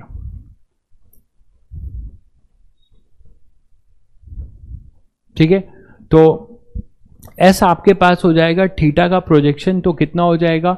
S cos theta, ये मानते हो? तो एस कॉस थीटा इसका प्रोजेक्शन है। तो यहां पर आप बोल सकते हो कि this is effective area which is perpendicular to electric field. जैसे यहां देखो, अगर आपको इसमें, ध्यान से सुनिए, इसमें अगर आपको फ्लक्स निकालना है तो आप क्या करने वाले हो? इस एरिया का दो तरीका है, ध्यान से सुनो, दो तरीका है। या तो आप इसका प्रोजेक्शन ले लो इस तरीके से, ये है इसका, मान लो यहां से एंगल जो है ये है, और ये वैल्यू ये है अपना, इन दोनों के बीच का एंगल है ये थीटा। तो मैंने क्या किया, ये एस है, एस का इधर प्रोजेक्शन लोगे तो ये जो शेडेड पोर्शन बना रहा हूं इसकी वैल्यू क्या आएगी? प्रोजेक्टेड वैल्यू क्या आएगी बताओ? ये प्रोजेक्टेड वैल्यू क्या आएगी? S cos theta. तो अब आपको क्या दिखेगा कि ये एस कॉस थीटा वो इफेक्टिव एरिया है जिससे पूरी इलेक्ट्रिक फील्ड लाइंस पास हो रही हैं। मानते हो कि नहीं?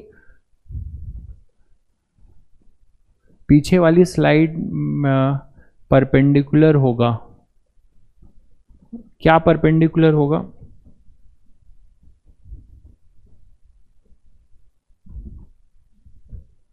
बताइए क्या परपेंडिकुलर है? अच्छा, ओके। तो for minimum flux plane of the surface is, अरे मैंने सही लिखा है भाई, प्लेन लिखा है ना, देखो ध्यान से, तुम लोग कंफ्यूज हो रहे हो। Plane of the surface is perpendicular, बिल्कुल सही है। अच्छा, प्लेन ऑफ द सरफेस, हाँ गलत है, प्लेन है ना, एरिया थोड़े है। सही सही पकड़ा है आपने, प्लेन ऑफ द सरफेस है। Plane of the surface is parallel होगा, बिल्कुल, तभी तो एरिया वेक्टर परपेंडिकुलर होगा, बिल्कुल सही है, थैंक यू। तो for minimum flux plane of the surface is parallel, ठीक है। तो ये आपके टू इलेक्ट्रिक फील्ड, तो वही चीज है, सही पकड़ा है। तो हम इस पे आ रहे थे, एक बहुत जोरदार कॉन्सेप्ट पे आ रहे हैं। तो यहां पर आपके पास ये एस है और इसका आपने दो कंपोनेंट लिया, ठीक है। एक कंपोनेंट देखिए, इस चीज को मैं यहां समझा देता हूं फिर से, इसको ऐसे देख लो, डायग्राम के अकॉर्डिंग ये बना दे रहा हूं। ये अपना एस था, देखो ये एस था, और इसके परपेंडिकुलर ये है अपना थीटा। तो ये कंपोनेंट कितना बोला तुमने? ये कंपोनेंट कितना बोला? एस कॉस थीटा बोला ना। और इस परपेंडिकुलर एस कॉस थीटा के ये सारी लाइंस पेनिट्रेट कर रही हैं इस तरीके से, ई, और ये अपना एस कॉस थीटा है। तो यहां का फ्लक्स क्या लिखोगे? ई एस कॉस थीटा, यही लिख रहे हो। तो इससे आपको एक बहुत इंटरेस्टिंग ट्रिक मिल रहा है, जिससे आप इंटीग्रेशन से बच जाओगे और बहुत बढ़िया क्वेश्चन करोगे कि कभी भी अगर एरिया इंक्लाइंड हो थीटा इलेक्ट्रिक फील्ड से, तो आप क्या कर सकते हो, उसका एरिया वेक्टर के दो कंपोनेंट लो। एक कंपोनेंट जो इलेक्ट्रिक फील्ड के क्या हो जाए? परपेंडिकुलर, और एक कंपोनेंट क्या होगा इसके पैरेलल। ये वाला कंपोनेंट क्या होगा? ये वाला कंपोनेंट बताओ, ये होगा एस साइन थीटा, मानते हो? तो एस साइन थीटा और इलेक्ट्रिक फील्ड पैरेलल हो जाएंगे। तो electric field S sine theta, ये अभी अभी आपने बताया ना, ये होगा अपना एस कॉस थीटा। और ये जो कंपोनेंट है देखिएगा, ये कंपोनेंट होगा एस साइन थीटा। तो एस साइन थीटा के लिए क्या बोलोगे? ये वही केस हो गया कि नहीं, कि इलेक्ट्रिक फील्ड इसके पैरेलल हो गई। तो यहां से फ्लक्स क्या हो जाएगा? जीरो। तो आपने क्या सीखा कि हम अगर एरिया जो है किसी थीटा पे इंक्लाइंड है, तो उसका हम दो कंपोनेंट लेंगे। एक इफेक्टिव कंपोनेंट जो इलेक्ट्रिक फील्ड के क्या हो? परपेंडिकुलर हो, that will only contribute towards the total flux. और जो एरिया का कंपोनेंट इलेक्ट्रिक फील्ड के पैरेलल चला जाएगा, ये वाला, उससे कोई इलेक्ट्रिक फ्लक्स नहीं होगा, क्योंकि वो तो इलेक्ट्रिक फील्ड लाइंस जो है उसको पेनिट्रेट ही नहीं कर पा रही हैं। समझ गए यहां तक? तो इफेक्टिव एरिया का कॉन्सेप्ट समझे आप कि दिस इज इफेक्टिव एरिया। आप ये बता सकते हो इफेक्टिव एरिया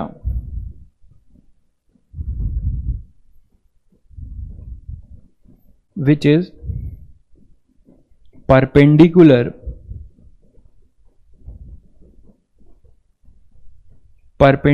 टू क्या? Electric field line,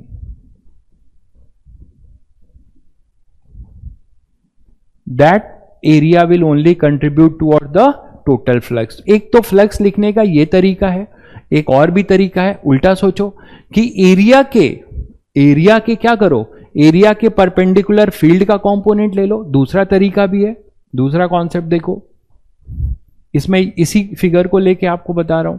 another approach,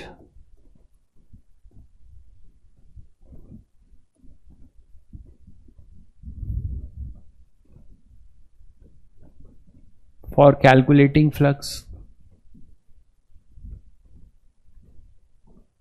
मान लो यही सरफेस एरिया जो तुमने अभी लिया था, ये वाला,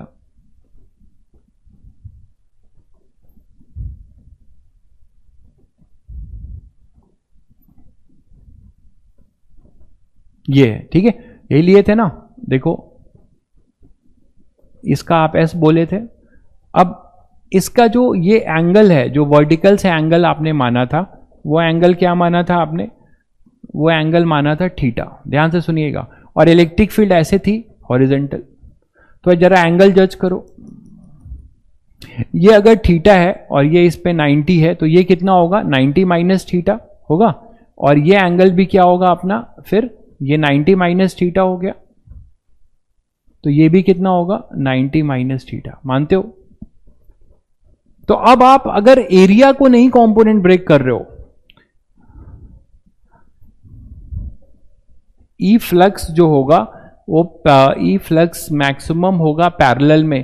पैरेलल में मैक्सिमम फ्लक्स कैसे होगा, एरिया का मैं कह रहा हूं, एरिया के दो कंपोनेंट है, ठीक है। एक एरिया के परपेंडिकुलर है एस कॉस थीटा, तो पूरे एस कॉस थीटा से इलेक्ट्रिक फील्ड लाइंस जा रही हैं, और एस साइन थीटा जो है इलेक्ट्रिक फील्ड के पैरेलल है। मानते हो?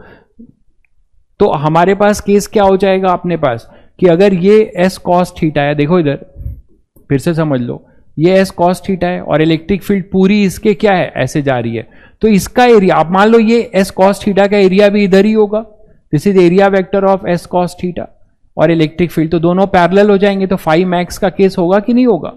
और अगर आप ये वाला लेते हो एस साइन थीटा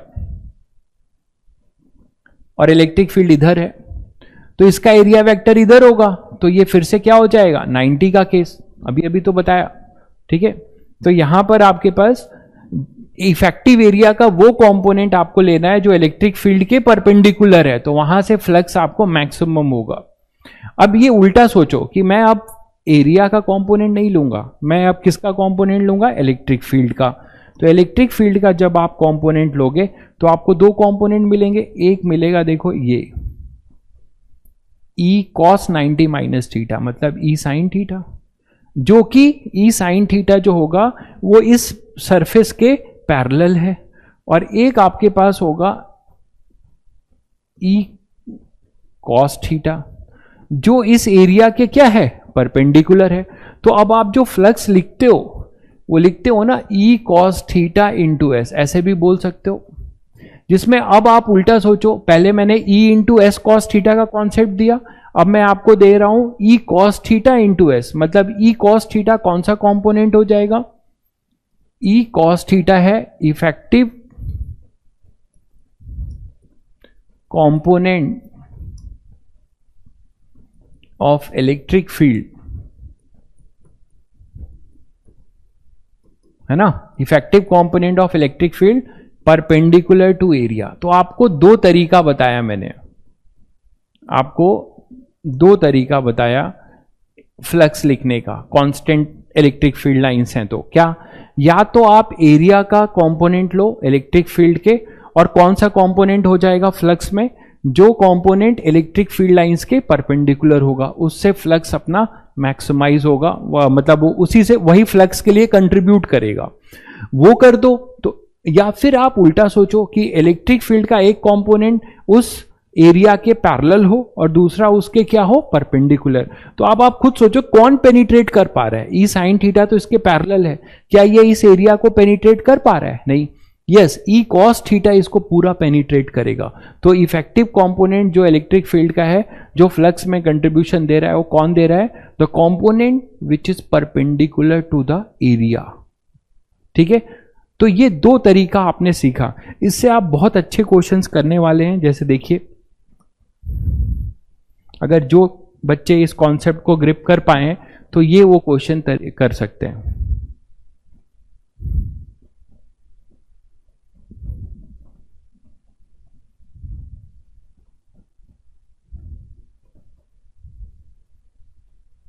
ठीक है, चलिए फिर ये क्वेश्चन ट्राई करिए अगर सब समझ में आ गया। कॉन्सेप्ट ऑफ इफेक्टिव एरिया मैं आपको समझा चुका हूं, उसी पे क्वेश्चन है, जरा करके दिखाइए तो मुझे भी संतोष हो जाए कि मेरा मेहनत सार्थक हुआ। जल्दी से करिए। एक सिलेंडर है, ठीक है, इस सिलेंडर का हाइट है h और इसकी इलेक्ट्रिक फील्ड ये है। मैं लिख दे रहा हूं, find flux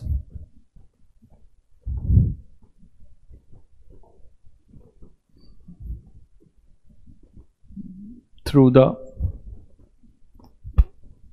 half of the find flux through the total flux, ऐसे लिख लेते हैं। पूरा क्वेश्चन मैं लिख दे रहा हूं,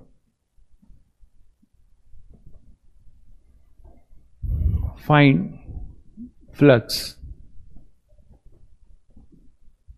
पहला part total flux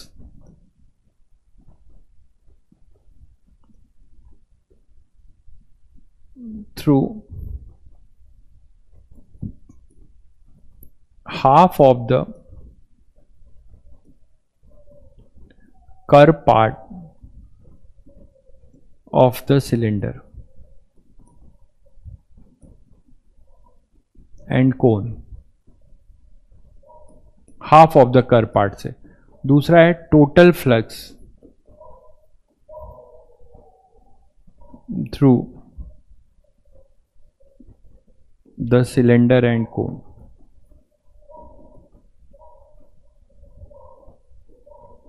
total flux बताना है ना, और हाफ बताना है। Pi r square h cos theta, pi r square h cos theta, cos theta की तो जरूरत नहीं पड़ेगी। एक बच्चे ने बढ़िया आंसर दिया, निपुण ने, उसने सही आंसर दिया है ई आर एच। बहुत बढ़िया भाई, अच्छा लगा कुछ लोग कर पा रहे हैं। चलिए अब सीखते हैं। अब यहां दो क्वेश्चन है, बोर्ड पे देखिए, एक बार देख लीजिए फिर से। आपको यह बताना है कि half of the curve part cylinder है, ठीक है। अब ध्यान से थोड़ा विजुलाइज करो, सिलेंडर का half of the curve part क्या होगा भाई, ये है half of the curve part. अब देखो इसका जो सिलेंडर का half of the curve part है,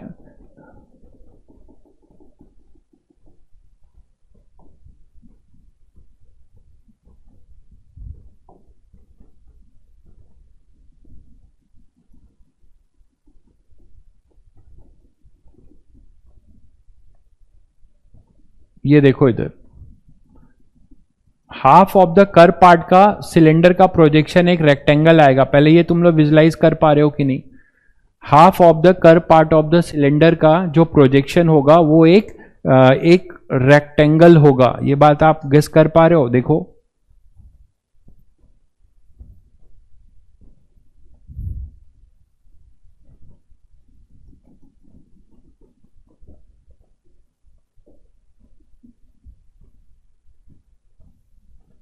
यही तो है, ठीक है। तो इसका जो प्रोजेक्शन एरिया होगा half of the curve part का, वो ये होगा शेडेड जो मैं बना रहा हूं, शायद समझ गए तुम लोग, ठीक। तो इसका ये टोटल जो है कितना है, 2r होगा, और ये कितना है, h। अब ये जो प्रोजेक्टेड एरिया, यहां पे आप कौन सा कॉन्सेप्ट यूज कर रहे हो?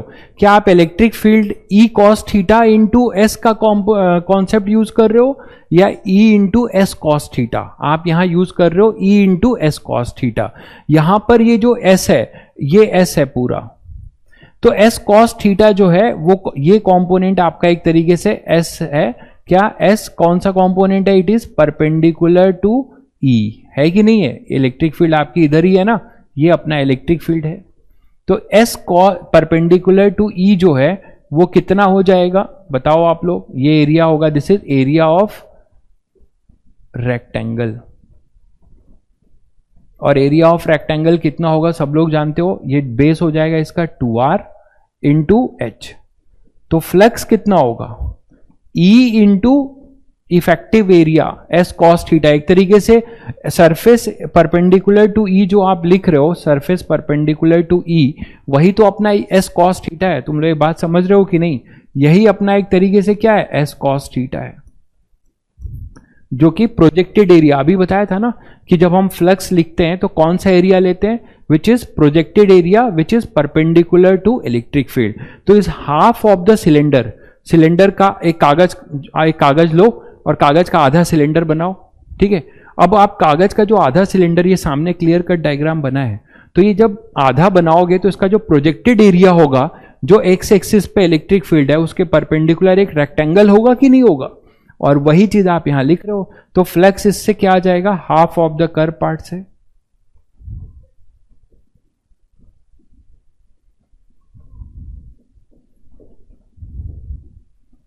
तो half of curve part of cylinder से कितना आ जाएगा, E इंटू 2RH।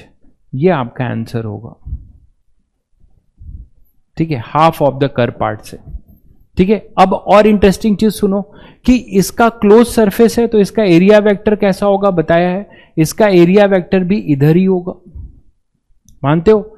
तो यहां पर ये पॉजिटिव फ्लक्स देगा, कौन सा, लेफ्ट वाला, left of the curve part आपको क्या देगा, पॉजिटिव फ्लक्स। इसी तरीके से राइट वाला जो होगा, राइट वाले का भी प्रोजेक्टेड एरिया तो वही आएगा, यही आएगा। देखो ये प्रोजेक्टेड एरिया एक रेक्टेंगल ही आएगा, लेकिन राइट वाले में कहानी क्या हो जाएगी, राइट वाले में कहानी ये हो जाएगी कि उसका जो एरिया वेक्टर होगा वो आपका माइनस आई कैप में होगा, मानते हो। तो राइट वाले के लिए, फ्लक्स थ्रू राइट के लिए अगर आपसे पूछा जाए तो क्या लिखोगे आप,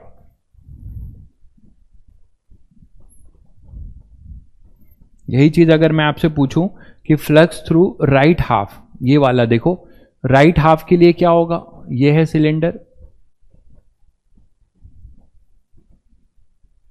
ये प्रोजेक्टेड एरिया होगा उसका,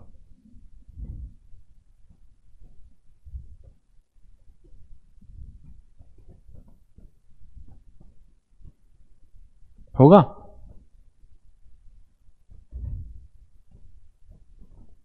ठीक है, तो अब ये जो प्रोजेक्टेड एरिया तुम्हारा यहां मिलता है, समझो ध्यान से, ये जो प्रोजेक्टेड एरिया है इसका ये तो क्लोज है, ये तो पूरा इधर क्लोज है ना, तो इसका एरिया वेक्टर इधर हुआ और इलेक्ट्रिक फील्ड इस पे इधर हुई। तो आप यहां बोल सकते हो कि फ्लक्स थ्रू, मान लो क्वेश्चन आ जाए कि राइट हाफ या लेफ्ट हाफ, तो आपको यहां पे इसको स्पेसिफाई कर देना बेटर रहेगा। पता नहीं मैंने किया है कि नहीं, देखो जरा क्या लिखा है मैंने, flux through half of the curve part, कौन सा हाफ, ये लिखना पड़ेगा। अगर ये पॉजिटिव लिख रहा हूं तो अगर देखो सुनो, अगर ये केवल मैग्नीट्यूड नेट जीरो होगा, अब आप लोग समझ गए, बहुत बढ़िया। तो मैं ये कह रहा हूं कि अगर आपसे ये मेंशन हो, नहीं हो, केवल मैग्नीट्यूड पूछ रहा है कि फ्लक्स जो है क्या होगा हाफ से, तो आपका आंसर यही होगा, चाहे वो राइट हो चाहे लेफ्ट, ठीक है, मैग्नीट्यूड पूछ रहा है। लेकिन अगर वो स्पेसिफाई कर रहा है कि लेफ्ट हाफ या राइट हाफ, तो ये एक तरीके से लेफ्ट हाफ है ना, लेफ्ट हाफ का है, left of the curve part. तो ये left of the curve part के लिए है। Right of the curve part के लिए क्या होगा, तो right of the curve part के लिए मैं बोलूं right half of the curve part, क्या होगा बताओ आप लोग। यहां पे जो हो जाएगा E प्रोजेक्टेड एरिया, ये तो एरिया आपको पता है कितना होगा, ये 2R और ये H रेक्टेंगल ही होगा, तो होगा E into 2R into H। लेकिन ये E और S के बीच का एंगल कितना है, E और S के बीच का एंगल आपके पास cos पाई है, तो यहां माइनस लिखेंगे। तो शायद तुम लोग समझ गए कि टोटल फ्लक्स क्या होगा, टोटल फ्लक्स हो जाएगा माइनस E इंटू 2RH और प्लस E इंटू 2RH। तो टोटल फ्लक्स जो हो जाएगा सिलेंडर से थ्रू सिलेंडर, वो जीरो होने वाला है, शायद आप लोग समझ गए। हाँ, उसमें ये चीज चैलेंज है कि इलेक्ट्रिक फील्ड जो है आपकी क्या होनी चाहिए, यूनिफॉर्म होनी चाहिए। पता लगा इस हाफ से जब उस हाफ पे गई इलेक्ट्रिक फील्ड तो उसकी वैल्यू चेंज हो गई, तब नहीं होगा। समझ गए ना? तो यूनिफॉर्म इलेक्ट्रिक फील्ड है तो ये चीज आप बोल सकते हो। ये सिलेंडर वाला एक्सप्लेनेशन दिया, आई थिंक सबको समझ में आ गया। ठीक है, चलिए अब इससे बेसिक क्या हो सकता है भाई? इतनी मेहनत करके तो आपको बताया जा रहा है, ये भी नहीं समझ रहे हो तो पता नहीं कहाँ समझोगे फिर। तो ये आपके पास हो जाएगा इसके लिए। इसका आंसर तुम लोग देने वाले हो, जल्दी बताओ कौन वाले का आंसर बताओ। इसका आंसर तुम लोग बताने वाले हो, मैं इसमें एक्सप्लेन नहीं करने वाला हूं। इसका आंसर चाहिए मुझे तुरंत एक लाइन में।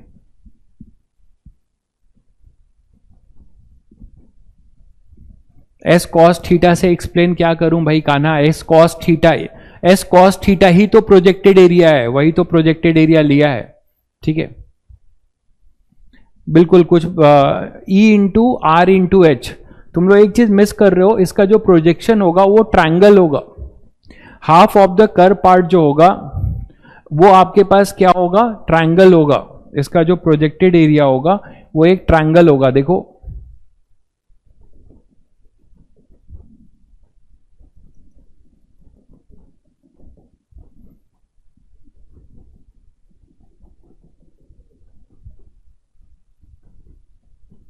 तो ये प्रोजेक्टेड एरिया होगा जो कि इलेक्ट्रिक फील्ड के क्या होगा? परपेंडिकुलर होगा। ये होगा ना अपना projected area. This is our projected area.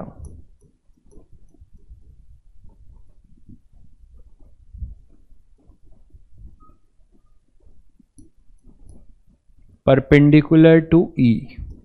ठीक है, तो अब आप इसके लिए बता सकते हो। अब शायद क्या हो जाएगा? अभी भी आंसर नहीं आ रहा है।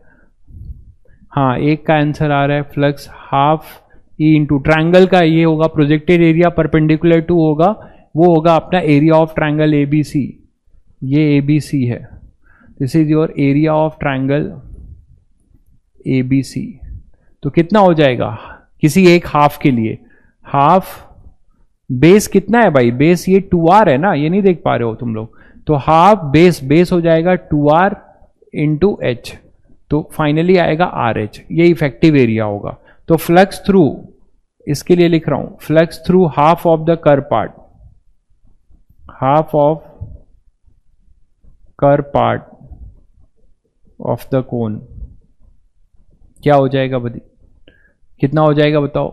वो हो जाएगा E into r into h. तो कुछ लोगों ने आंसर दिया था, सही दिया था, ये हो जाएगा, है ना। हाफ तो ये 2 तो कैंसिल हो जाएगा, तो ई आर एच कुछ बच्चों ने सही आंसर दिया था। तो राइट हाफ के लिए अगर आप साइन के साथ लिखना चाहोगे तो राइट लेफ्ट हाफ के लिए प्लस होगा और राइट हाफ के लिए माइनस होगा।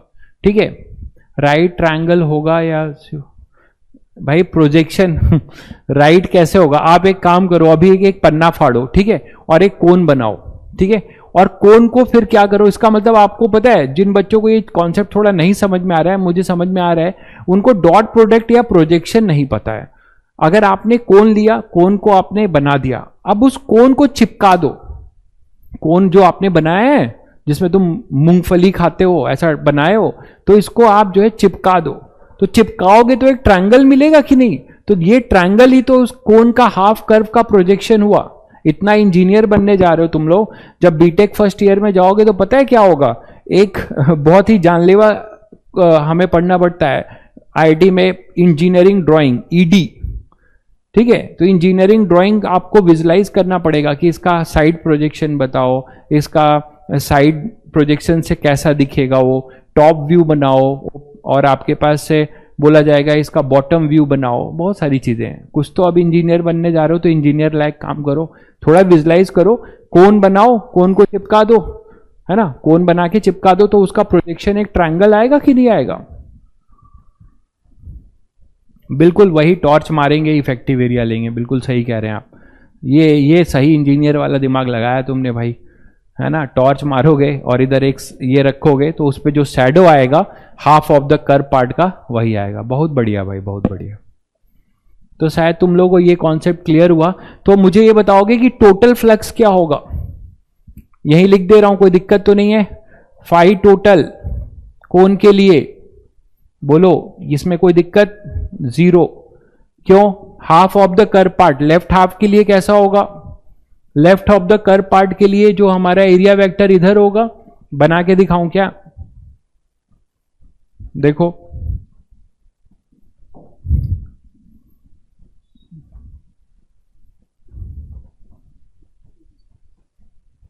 ये मैंने बनाया था, ये प्रोजेक्शन था आपका, है ना? तो ये जो कोन का ये प्रोजेक्शन था, ये वाला, ये half of the curve part के लिए था।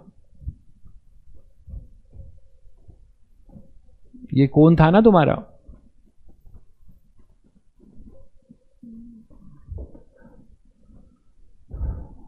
तो इसका half of the curve part, तो half of the curve part आप ऐसे बना सकते हो ना थोड़ा सा, कि ये जो प्रोजेक्शन है, ये मैं फिर बता दे रहा हूं,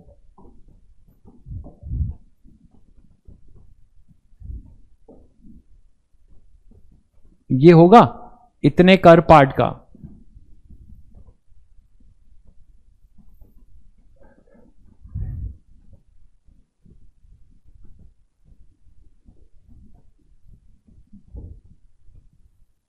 अब शायद समझ गए होगे। ये half of the curve part का ये प्रोजेक्टेड एरिया होगा कि नहीं होगा? तो यहां से आपका एरिया वेक्टर भी इधर होगा, है ना, और ये इलेक्ट्रिक फील्ड भी इधर होगा। तो यहां पे फ्लक्स क्या आएगा? Left half,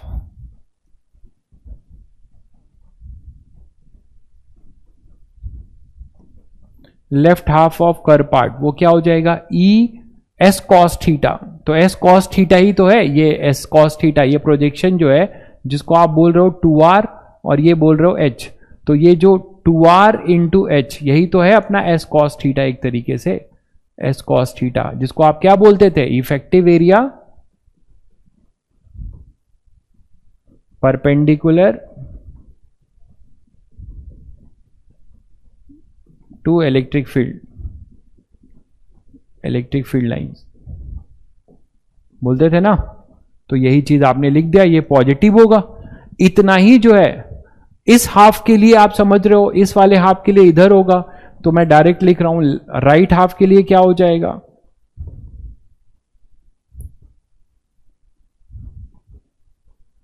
right half of curve part, उसके लिए क्या हो जाएगा?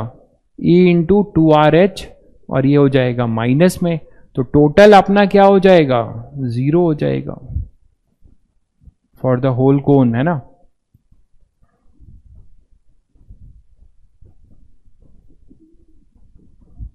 तो यहां से आपने एक इफेक्टिव एरिया का कॉन्सेप्ट बहुत बढ़िया सीखा।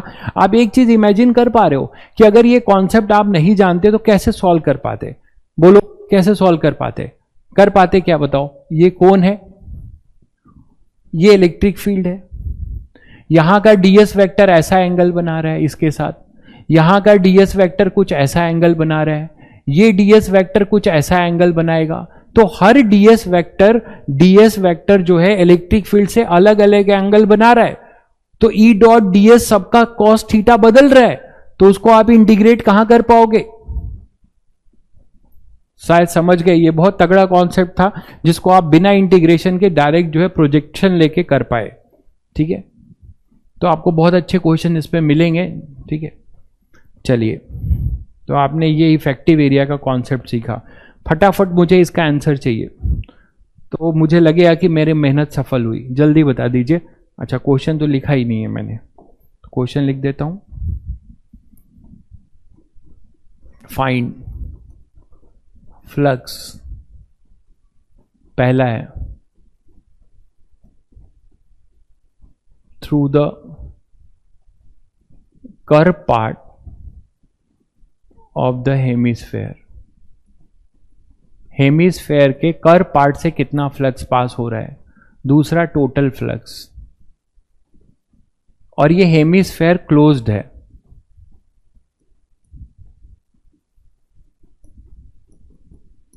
क्लोज्ड हेमिस्फेयर है, मतलब यहां पे ये ढक्कन है, ये बंद है, यहां पे ये ऐसे बंद है, क्लोज हेमिस्फेयर है। जल्दी बताओ।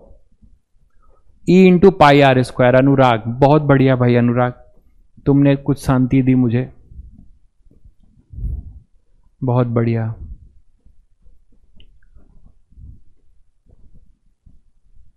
ई इंटू पाई आर स्क्वायर, एक बच्चे ने लिखा है, अनुराग ने, E into pi r square. बाकी बच्चे समझ पा रहे हैं? 2 पाई आर स्क्वायर लिख रहे हैं कुछ लोग, थोड़ा सा देखिए कुछ। 2 पाई आर स्क्वायर कैसे होगा?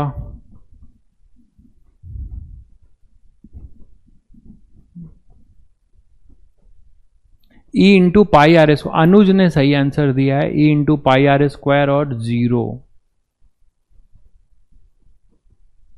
अनुज का आंसर बिल्कुल बढ़िया, एकदम सही। 0 इंटू पाई आर स्क्वायर। ऋषि ने 0 दिया है। 0 किसका दे रहे हो तुम लोग? शायद टोटल वाले का दे रहे होगे। 0 वाला तो तुम लोग समझ गए। हाफ ऑफ द हेमिस्फेयर का बताओ।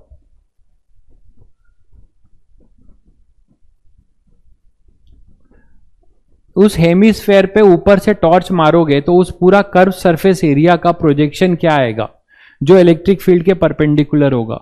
इलेक्ट्रिक फील्ड अपनी हमेशा वाई एक्सिस पे है। अब ध्यान से समझो, कोई अगर ये चाहता है कि सर हम इसको इंटीग्रेट करके निकालेंगे, सरफेस इंटीग्रल ई डॉट डी एस करेंगे, तो उसकी बुद्धि हरी हो जाएगी, वो कुछ नहीं कर पाएगा। क्योंकि देखो यहां पे एरिया वेक्टर अगर लोगे एक डीएस, ठीक है, तो इसका ये कंपोनेंट होगा डीएस कैप। इसका एंगल आपको क्या दिख रहा है? कुछ θ1 होगा, मान लो ये ds1 ले लो। यहां पे अगर आप ds लोगे तो इस ds का एरिया इधर होगा और इलेक्ट्रिक फील्ड पैरेलल होगा, तो यहां तो थोड़ा आप खुश हो सकते हो। लेकिन फिर जब आप यहां पे ds लोगे तो इसका एरिया इधर है और ये एंगल कुछ θ2 होगा। फिर यहां पे कुछ लोगे तो इसका इलेक्ट्रिक फील्ड इधर है, एरिया वेक्टर कुछ ऐसा होगा, ये θ3 होगा। तो आप समझ पा रहे हैं कि आप इसको इंटीग्रेट करके नहीं कर पाएंगे। हर जगह पे आप देख रहे हैं कि इलेक्ट्रिक फील्ड उस डीएस पैच से अलग अलग एंगल बनाएगा। तो आपको जो मैंने बताया वो क्या होगा कि प्रोजेक्शन का कॉन्सेप्ट। तो एक हेमिस्फेयर का प्रोजेक्शन क्या होगा? ये हेमिस्फेयर है, इसका इफेक्टिव एरिया बताओ, प्रोजेक्टेड एरिया जो इसके परपेंडिकुलर हो इलेक्ट्रिक फील्ड के। तो जब आप इधर से मान लो एक लाइट या टॉर्च मारोगे तो इसका जो प्रोजेक्टेड एरिया होगा, शैडो जो बनेगा, वो एक डिस्क टाइप की ये सर्कल बनेगा। This is the projected area. मानते हो कि नहीं? और ये इसका रेडियस आर है। तो इसका जो प्रोजेक्टेड एरिया होगा वो इस तरीके से एक सर्कल होगा, सर्कुलर। और यहां पे इसका एरिया वेक्टर क्या होगा? क्लोज है। तो क्लोज है तो क्लोज सरफेस के लिए बताया था कि हमेशा एरिया वेक्टर आउटवर्ड डालोगे और इलेक्ट्रिक फील्ड इधर है। तो अब अगर साइन के साथ लिखना है, बहुत बढ़िया। एक किसी ने अब माइनस के साथ अब कोई दे रहा है, अब किसी को चमक रहा है, कुछ लोगों ने केवल मैग्नीट्यूड लिखा था आई थिंक। तो यहां पे अब आप बोल सकते हो कि फ्लक्स जो होगा वो हो जाएगा through half of the hemisphere. Hemisphere से find the curve part of hemisphere. तो हेमिस्फेयर कर्व पार्ट क्या होगा बताओ? वो हो जाएगा E इंटू इसका प्रोजेक्टेड एरिया। प्रोजेक्टेड एरिया कितना होगा? Pi r square. और यहां कॉस पाई होगा। ये बात समझ पा रहे हो तुम लोग? कॉस पाई क्या होगा? क्योंकि इलेक्ट्रिक फील्ड इधर है और प्रोजेक्टेड एरिया का एरिया वेक्टर इधर है, तो दोनों के बीच का एंगल कितना होगा? Cos pi. तो आंसर आएगा -E into pi r square. ये आंसर होगा कर्व पार्ट के लिए। ठीक है। और अगर आप फ्लैट पार्ट की बात करो, नहीं उल्टा बोल रहा हूं, ये इसके लिए पॉजिटिव होगा, इसके लिए आपके पास नेगेटिव होगा फ्लैट पार्ट के लिए। ये सही है। एरिया वेक्टर का जो प्रोजेक्शन होगा, देखो ये गड़बड़ हो गया है, कॉस 0 ही होगा। पहले वालों का आंसर सही है। अरे एरिया वेक्टर तुम आउटवर्ड दिखाते हो ना, तो इसका एरिया वेक्टर आउटवर्ड, ये सब जगह देखो आउटवर्ड बनाए हो, ये सब आउटवर्ड बनाए हो ना, तो आउटवर्ड होगा। तो जो प्रोजेक्टेड एरिया होगा वो एक सर्कल होगा। तो सर्कल जो बन रहा होगा, इस सर्कल का एरिया वेक्टर भी यही होगा, क्योंकि इसका आउटवर्ड, सारे जो एरिया वेक्टर है नॉर्मल है, मतलब आउटवर्ड है ऐसे। तो आउटवर्ड है जब, है ना, ये सब आउटवर्ड हो गए ना, तो आउटवर्ड होंगे, इसको यहां से हटा रहा हूं, तो ये आउटवर्ड होंगे, तो इसका जो प्रोजेक्टेड एरिया वेक्टर होगा वो भी अपना कैसा होगा, आउटवर्ड होगा, फ्लैट पार्ट का नीचे होगा। ठीक है, तो ये आपका इधर ही होगा, इलेक्ट्रिक फील्ड भी इधर होगा, तो ये cos 0 होगा, ये सही है, E into pi r square, तो कर्व से पॉजिटिव होगा, है ना, half of the curve part से पॉजिटिव होगा, cos पाई नहीं होगा, सॉरी। अब आप फ्लैट पार्ट की बात करो, ये है फ्लैट पार्ट, तो फ्लैट पार्ट के लिए क्या होगा, ये आपका प्रोजेक्टेड एरिया है,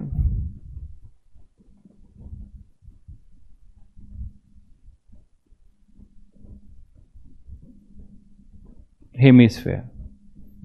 अब ये जो फ्लैट पार्ट है वो तो एक सर्कल है, अब इस सर्कल का ये क्लोज है, इस सर्कल का एरिया क्या होगा, हमेशा परपेंडिकुलर और आउटवर्ड।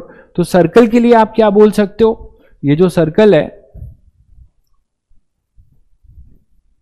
ये है ना, देखो, तो सर्कल के लिए फ्लैट पार्ट है, अब हम फ्लैट पार्ट की बात कर रहे हैं, तो फ्लैट पार्ट के लिए ये क्लोज है, तो इसका एरिया वेक्टर आप इधर ही दिखाओगे, S cap of flat part, और इस पूरे से इलेक्ट्रिक फील्ड तो परपेंडिकुलर ही जा रही है ना, इलेक्ट्रिक फील्ड आपकी क्या हो रही है, इसके परपेंडिकुलर ही जा रही है, तो इसमें आपको कोई प्रोजेक्शन लेने की जरूरत ही नहीं है, पूरा का पूरा फ्लैट पार्ट जो है इलेक्ट्रिक फील्ड के परपेंडिकुलर है, the whole flat part is perpendicular to electric field.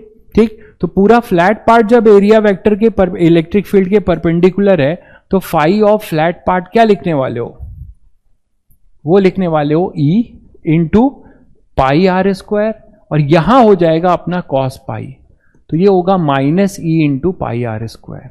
तो फ्लैट पार्ट से कितना आया, minus E into pi r square, curve part से कितना आया, E into pi r square. ठीक है, तो अब आप फाई टोटल क्या बोलोगे, वो होगा phi flat part plus phi curve part, और वो कितना आएगा, 0। तो टोटल फ्लक्स आपने फिर क्या देखा कि किसी क्लोज सरफेस से यूनिफॉर्म इलेक्ट्रिक फील्ड लाइंस हैं, यूनिफॉर्म इलेक्ट्रिक फील्ड है, तो उस यूनिफॉर्म इलेक्ट्रिक फील्ड में देखिए, मैंने आप लोगों को समझाया भी था कि अगर यूनिफॉर्म इलेक्ट्रिक फील्ड है तो इलेक्ट्रिक फील्ड लाइंस और इलेक्ट्रिक फील्ड उसी डायरेक्शन में होंगी, तो कहीं कहीं आपको फील्ड लाइंस लिखा हो या फील्ड लिखा हो उसमें कंफ्यूज मत होइएगा। यूनिफॉर्म इलेक्ट्रिक फील्ड का जो ऐसे ही होती है, तो इसका टेंजेंट भी इसी पर होगा, समझ गए ना, तो इलेक्ट्रिक फील्ड भी वही होगा, इलेक्ट्रिक फील्ड लाइंस भी उधर ही होगी। तो अगर यूनिफॉर्म इलेक्ट्रिक फील्ड है, आपने एक बहुत बड़ी बात सीखी कि अगर यूनिफॉर्म इलेक्ट्रिक फील्ड है और क्लोज कर्व है, तो उससे हमेशा फ्लक्स हमें क्या मिल रहा है, 0। मैंने सिलेंडर वाला एग्जांपल बताया आपको, कोन वाला बताया, ये हेमिस्फेयर वाला बताया। ठीक है, projected area means, projected area का मतलब मैंने आपको कितनी बार समझाया, फिर समझा दे रहा हूं कि S cos theta, S cos theta अभी समझाया आपको, ये एस है और ये आपके पास थीटा है, तो ये जो एस कॉस थीटा होगा, जिसको आपने प्रोजेक्शन कंपोनेंट लेना जानते हो, तो वही कंपोनेंट है 2r इंटू एच। क्यों, अच्छा 2r इसलिए क्योंकि जो कोन का जो बेस होगा ना, आप देखो वो क्या हो जाएगा, पूरा डायमीटर बनेगा ना, वो जो आपको रूप नहीं समझ में आया, कोन का जो बेस होगा, इधर देखो,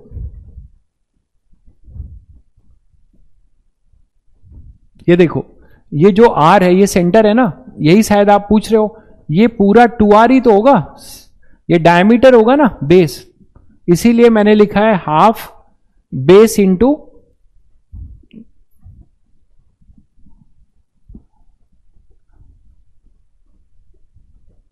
right half of the curve part.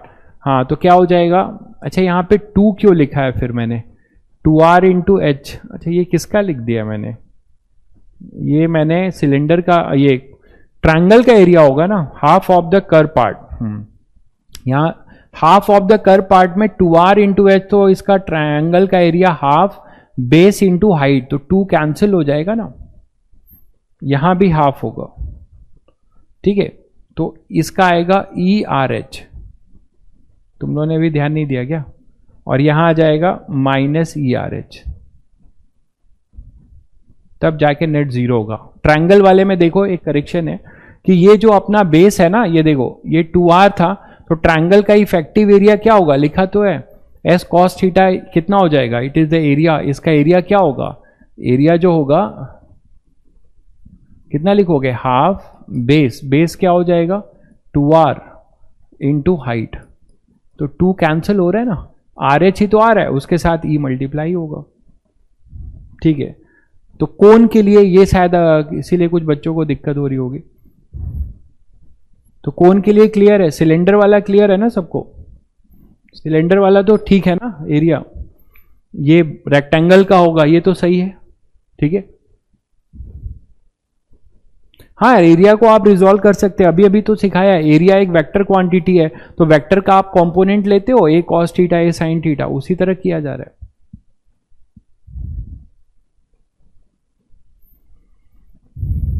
तो फाइनली हम इस पे आए थे, और ये क्वेश्चन था अपना, ठीक है, फ्लक्स।